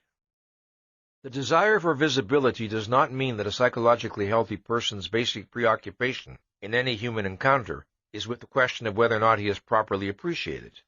When a person of self-esteem meets a person for the first time, his primary concern is not, what does he think of me, but rather, what do I think of him? His primary concern necessarily is with his own judgment and evaluation of the facts that confront him. Entailed by man's desire to see his values objectified in reality is the desire to see his own values embodied in the persons of others, to see human beings who face life as he faces it. That sight offers man a reaffirmation of his own view of existence. A man can feel visible in different respects and to varying degrees in different human relationships. A relationship with a casual stranger does not afford man the degree of visibility he experiences with an acquaintance. A relationship with an acquaintance does not afford man the degree of visibility he experiences with an intimate friend. But there is one relationship which is unique in the depth and comprehensiveness of the visibility it entails: romantic love. Contained in every human being's self-concept is the awareness of being male or female. One's sexual identity, the way one psychologically experiences one's maleness or femaleness, is normally an integral and intimate part of one's experience of personal identity. One's psychosexual identity is the product and reflection of the manner in which one responds to one's nature as a sexual being, just as one's personal identity is the product and reflection of the manner in which one responds to one's nature as a human being. To what extent is one aware of oneself as a sexual entity? What is one's view of sex and of its significance in human life? How does one feel about one's own body? How does one view the opposite sex? How does one identify the respective sexual roles of man and woman? How does one evaluate one's own sexual role? It is his answers to such questions that determine a human being's sexual psychology. The single most pertinent factor in determining a person's sexual attitudes is the general level of his self-esteem. The higher the level of self-esteem, the stronger the likelihood that his responses to his own sexuality will be appropriate and that he will exhibit a healthy sex psychology. A healthy masculinity or femininity is the consequence and expression of a rationally affirmative response to one's own sexual nature. What does this entail? A strong affirmative awareness of one's own sexuality, a positive response to the phenomenon of sex, a perspective on sex that sees it as integrated to one's mind and values, not as a dissociated, mindless, and meaningless physical indulgence, a positive and self-valuing response to one's own body and the body of the opposite sex, and a confident understanding, acceptance, and enjoyment of one's own sexual role. Just as one's sexual personality is essential to one's sense of oneself, so it is essential to that which one wishes to objectify and to see reflected or made visible in human relationships. The experience of full visibility and full self-objectification entails being perceived and perceiving oneself not merely as a certain kind of human being, but as a certain kind of man or woman. It should be clear why the optimal experience of visibility and self-objectification requires interaction with a member of the opposite sex. One's sexual personality can be perceived and appreciated abstractly by one's friend, but it cannot be of great personal importance to him. A member of the opposite sex, with whom one enjoys a strong mutuality of mind and values, is capable of perceiving and personally responding to one in both areas. Romantic love, then, involves one's sense of visibility, not merely as a human being, but as a man or a woman. I want to stress that this experience of full visibility exists only as a potential in relation to the opposite sex, not as an automatic actuality.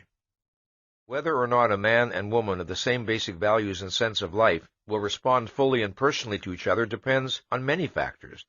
These may include the context or circumstances in which their relationship occurs, the nature of their respective interests, the presence or absence on either side of emotional involvements elsewhere, the presence or absence of repression in one or both, and so on. Further, a man and woman may be in love while not enjoying a full unity of mind and values if there are major and basic areas of affinity and mutuality between them. Even if they do not feel optimally visible to each other, they may feel visible to a significant and enjoyable extent. Let me mention, as an aside, that I am using heterosexual relationships as my basic model because that encompasses the great majority of the human race. But there is very little, if anything, I am saying about romantic love here that is not equally applicable to gay relationships. Love is an emotional response that involves two basic related aspects. One regards the loved object as possessing or embodying qualities that one values highly, and, as a consequence, one regards the loved object as a source of pleasure. This applies to any category of love, not only romantic love. In the case of romantic love, which is the most intense, positive emotional response one human being can offer another, one sees the loved object as possessing or embodying one's highest values and as being crucially important to one's personal happiness. Further, one sees the loved object as being crucially important to one's sexual happiness. This is one of the defining characteristics of romantic love. It is in a person's romantic sexual choices that his view of himself and of existence stands eloquently revealed. A man falls in love with and sexually desires the woman who reflects his deepest values. A man of self-esteem, a man in love with himself and with life, feels an intense need to find human beings he can admire, and to find a spiritual equal whom he can love. The quality that will attract him most is self-esteem and an unclouded sense of the value of existence. To such a man, sex is an act of celebration. Its meaning is a tribute to himself and to the woman he has chosen, the ultimate form of experiencing concretely and in his own person the value and joy of being alive. The need for such an experience is inherent in man's nature. But if a man lacks the self-esteem to earn it, he attempts to fake it. He chooses his partner subconsciously by the standard of her ability to help him fake it, to give him the illusion of a self-value he does not possess, and of a happiness he does not feel. The same principle, of course, applies to a woman's romantic sexual choices. More than any other relationship, romantic love involves the objectification of one's self-value. Romantic love involves fundamental visibility. The essence of the romantic love response is, I see you as a person, and because you are what you are, I desire you for my sexual happiness. To understand why this is the most profound personal tribute one person can pay another, and why romantic love involves the most intense expression and objectification of one's self-value, we must consider certain facts about the nature and meaning of sex. Of all the pleasures that a person can experience, sex is potentially the most intense. There are other pleasures that can last longer across time, but none that is comparable in strength and intensity. Sex is unique among pleasures in its integration of mind and body. It integrates perceptions, emotions, values, and thought. It offers an individual the most intense form of experiencing his own total being, of experiencing his deepest and most intimate sense of his self. In sex, one's own person becomes a direct, immediate source of pleasure. And since pleasure is experienced by man as the good, sex offers him the most intense and immediate form of experiencing himself as good, meaning as a value. Further, sex offers man the most intense and immediate form of experiencing life as a value. His self-esteem exists in a man's mind as an abstraction. Its meaning is that he is competent to achieve his values and therefore to achieve happiness, and that he is worthy of doing so. The pleasure he experiences in the act of sex is the direct, immediate sensory confirmation and reaffirmation of that conviction. His conviction that life is a value, that life is worth living, exists in a man's mind as an abstraction. Its meaning is the conviction that the nature of life is such that happiness is within his power to achieve. The pleasure he experiences in the act of sex is the confirmation and reaffirmation of that conviction. And thus, sex is the ultimate form in which man experiences perceptually that he is good and that life is good. Sex affords an individual a most intensely pleasurable form of self-awareness. In romantic love, when a man and woman project that they desire to achieve this experience by means of each other's person, that is the highest and most intimate tribute a human being can offer or receive. That is the ultimate form of acknowledging the value of the person one desires and of having one's own value acknowledged. It is in this sense that romantic love involves an intense objectification of one's self-value. One sees that value reflected and made visible in the romantic response of one's partner. A crucial element involved in this experience is the perception of one's efficacy as a source of pleasure to the being one loves.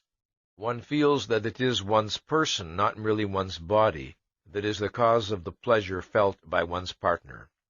Thus, one sees one's own soul and its value in the emotions on the face of one's partner.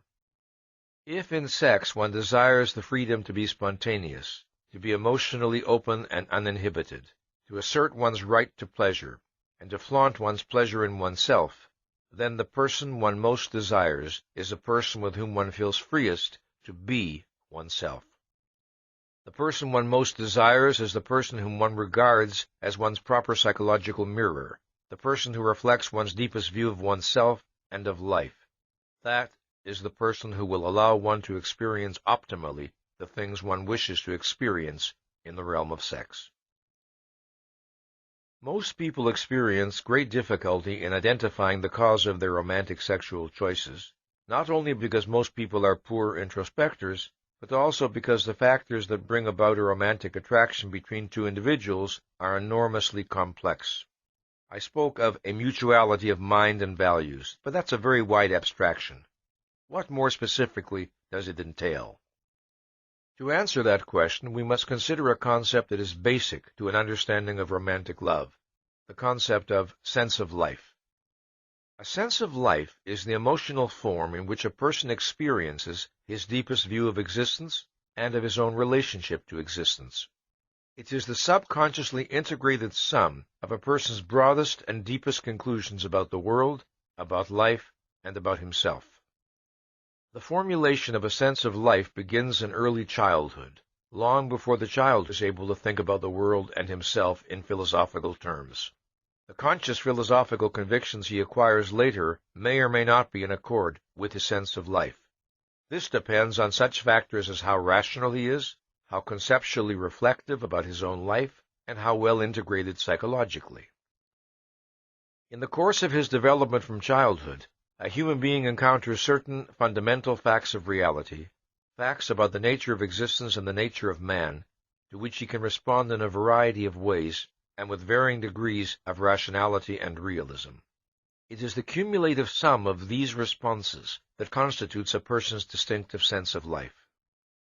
For example, it is an inescapable fact of reality that thinking is a necessity of man's existence, that man requires knowledge, and that the acquisition of knowledge requires the effort of conceptual thought. The position a young person takes on this issue is not arrived at by explicit decision, nor by a single choice. It is arrived at by the cumulative implication of a long series of choices and responses in the face of specific situations involving the need to think. A young person may respond positively and healthily, learning to take an active pleasure in the exercise of his mind, or he may approach intellectual effort grudgingly and dutifully, viewing it in effect as a necessary evil. Or he may regard intellectual effort with lethargic resentment or fear, viewing it as an unfair burden and imposition, and determined to avoid it whenever possible. What gradually forms and hardens in his psychology is a trend, a policy, a habit, a position or premise by implication. It is in this manner that all sense-of-life attitudes are formed. The cumulative result of such responses is a generalized feeling about oneself, about existence, and about one's relationship to existence. A person's sense of life can reflect an unbreached self-esteem and an undiluted sense of the value of existence, the conviction that the universe is open to the efficacy of one's thought and effort, or it can reflect the torture of self-doubt and the anxiety of feeling that one lives in a universe which is both unintelligible and hostile. It can reflect a view of life as exaltation, or a view of life as tragic doom, a view of life as adventure, or a view of life as frustration, a view of life as beauty, or a view of life as sordid senselessness. It can embody eagerness and self-confidence, or self-loathing and embittered resentment, or muted wistful longing, or anguished tragic defiance, or gentle uncomplaining resignation, or aggressive impotence. A person's sense of life is of crucial importance in the formation of his basic values, since all value choices rest on an implicit view of the being who values, and of the world in which he must act. A person's sense of life underlies all his other feelings, all his emotional responses. It is like the leitmotif of his soul, the basic theme of his personality. This is especially evident in the sphere of his romantic sexual responses. Just as one's own sense of life can be very difficult to isolate and identify conceptually, so it is very difficult to isolate and identify the sense of life of another human being. However, in romantic relationships, the affirmative response of each party to the sense of life of the other is crucial to the experience of love and to the projection of mutual visibility. There are many ways in which a sense of life affinity is communicated, but perhaps the rarest is by explicit conceptual statement. Two people discover their affinity by learning of each other's values and disvalues, and by such means as observing each other's manner of talking, of smiling, of standing, of moving, of expressing emotions, of reacting to events, and so on. They discover it by the way they react to each other, by the things that are said and by the things that are not said, by the explanations it is not necessary to give, by sudden, unexpected signs of mutual understanding. Without a significant sense of life affinity, no fundamental and intimate experience of visibility is possible. One may be admired for some particular quality or qualities by a person with an alien sense of life, but one's feeling of gratification, if any, would be extremely limited. One would sense that the basic frame of reference of the other person, the basic context from which one is being viewed and appraised, is different from one's own, and one would conclude that the admiration does not mean what it would mean in one's own context. For example, suppose that a person with a self-confident, affirmative sense of life is admired by a person whose own sense of life is defiantly tragic, so that the admiration projected is for the image of a heroic but doomed martyr. The recipient of such admiration would not feel properly visible, because the image would clash with his own non-tragic sense of himself. In romantic love, optimally experienced, one is admired for the things one wishes to be admired for, and equally important, in a way and from a perspective that is in accord with one's own view of life. That is full visibility. As a consequence of the fact that a person's sense of life and his avowed philosophy may be inconsistent, and of the fact that a sense of life can be very hard to identify, people are often tempted to feel that love is inexplicable. They feel that it is just there, that it is not susceptible to rational analysis. An individual may be at a loss to explain why he feels uniquely visible, uniquely in emotional accord with one particular person and not with another, who on the surface may appear to be an equally plausible romantic partner. If a person wishes to identify the ultimate grounds of his romantic feeling for another human being, the questions to ask and answer are these. What does this relationship make me feel about myself? What is the distinctive nature of the self-experience it produces in me, and why? What attitudes, characteristics, and actions of the person I love are essential in giving me this experience?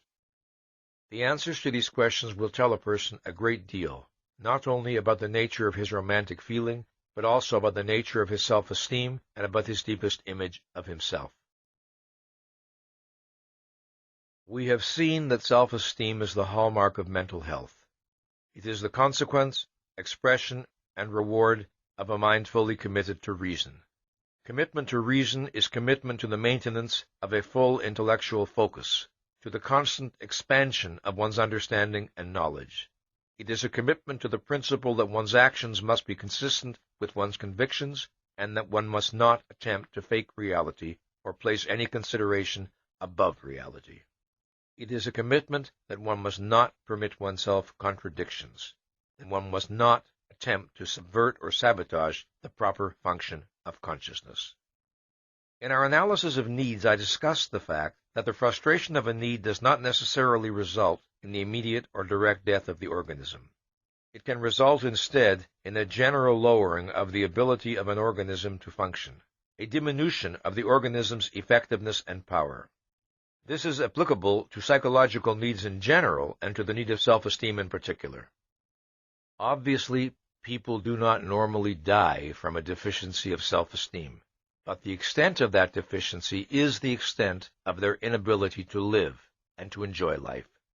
That ability or inability is measured in terms of a person's capacity to optimize his intellectual and creative potential, to translate that potential into productive achievement, to function effectively and unimpededly on the emotional as well as on the intellectual level, to love and to give objective expression to his love, and to explore the challenges and reap the rewards that human existence offers to man.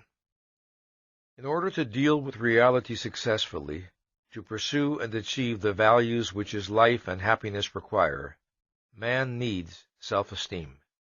He needs to be confident of his efficacy and worth. Anxiety and guilt, the antipodes of self-esteem, and the insignia of mental illness, are the disintegrators of thought, the distorters of values, and the paralyzers of action. When a person of self-esteem chooses his values and sets his goals, when he projects the long-range purposes that will unify and guide his actions, it is like a bridge thrown to the future. It is like a bridge across which his life will pass, a bridge supported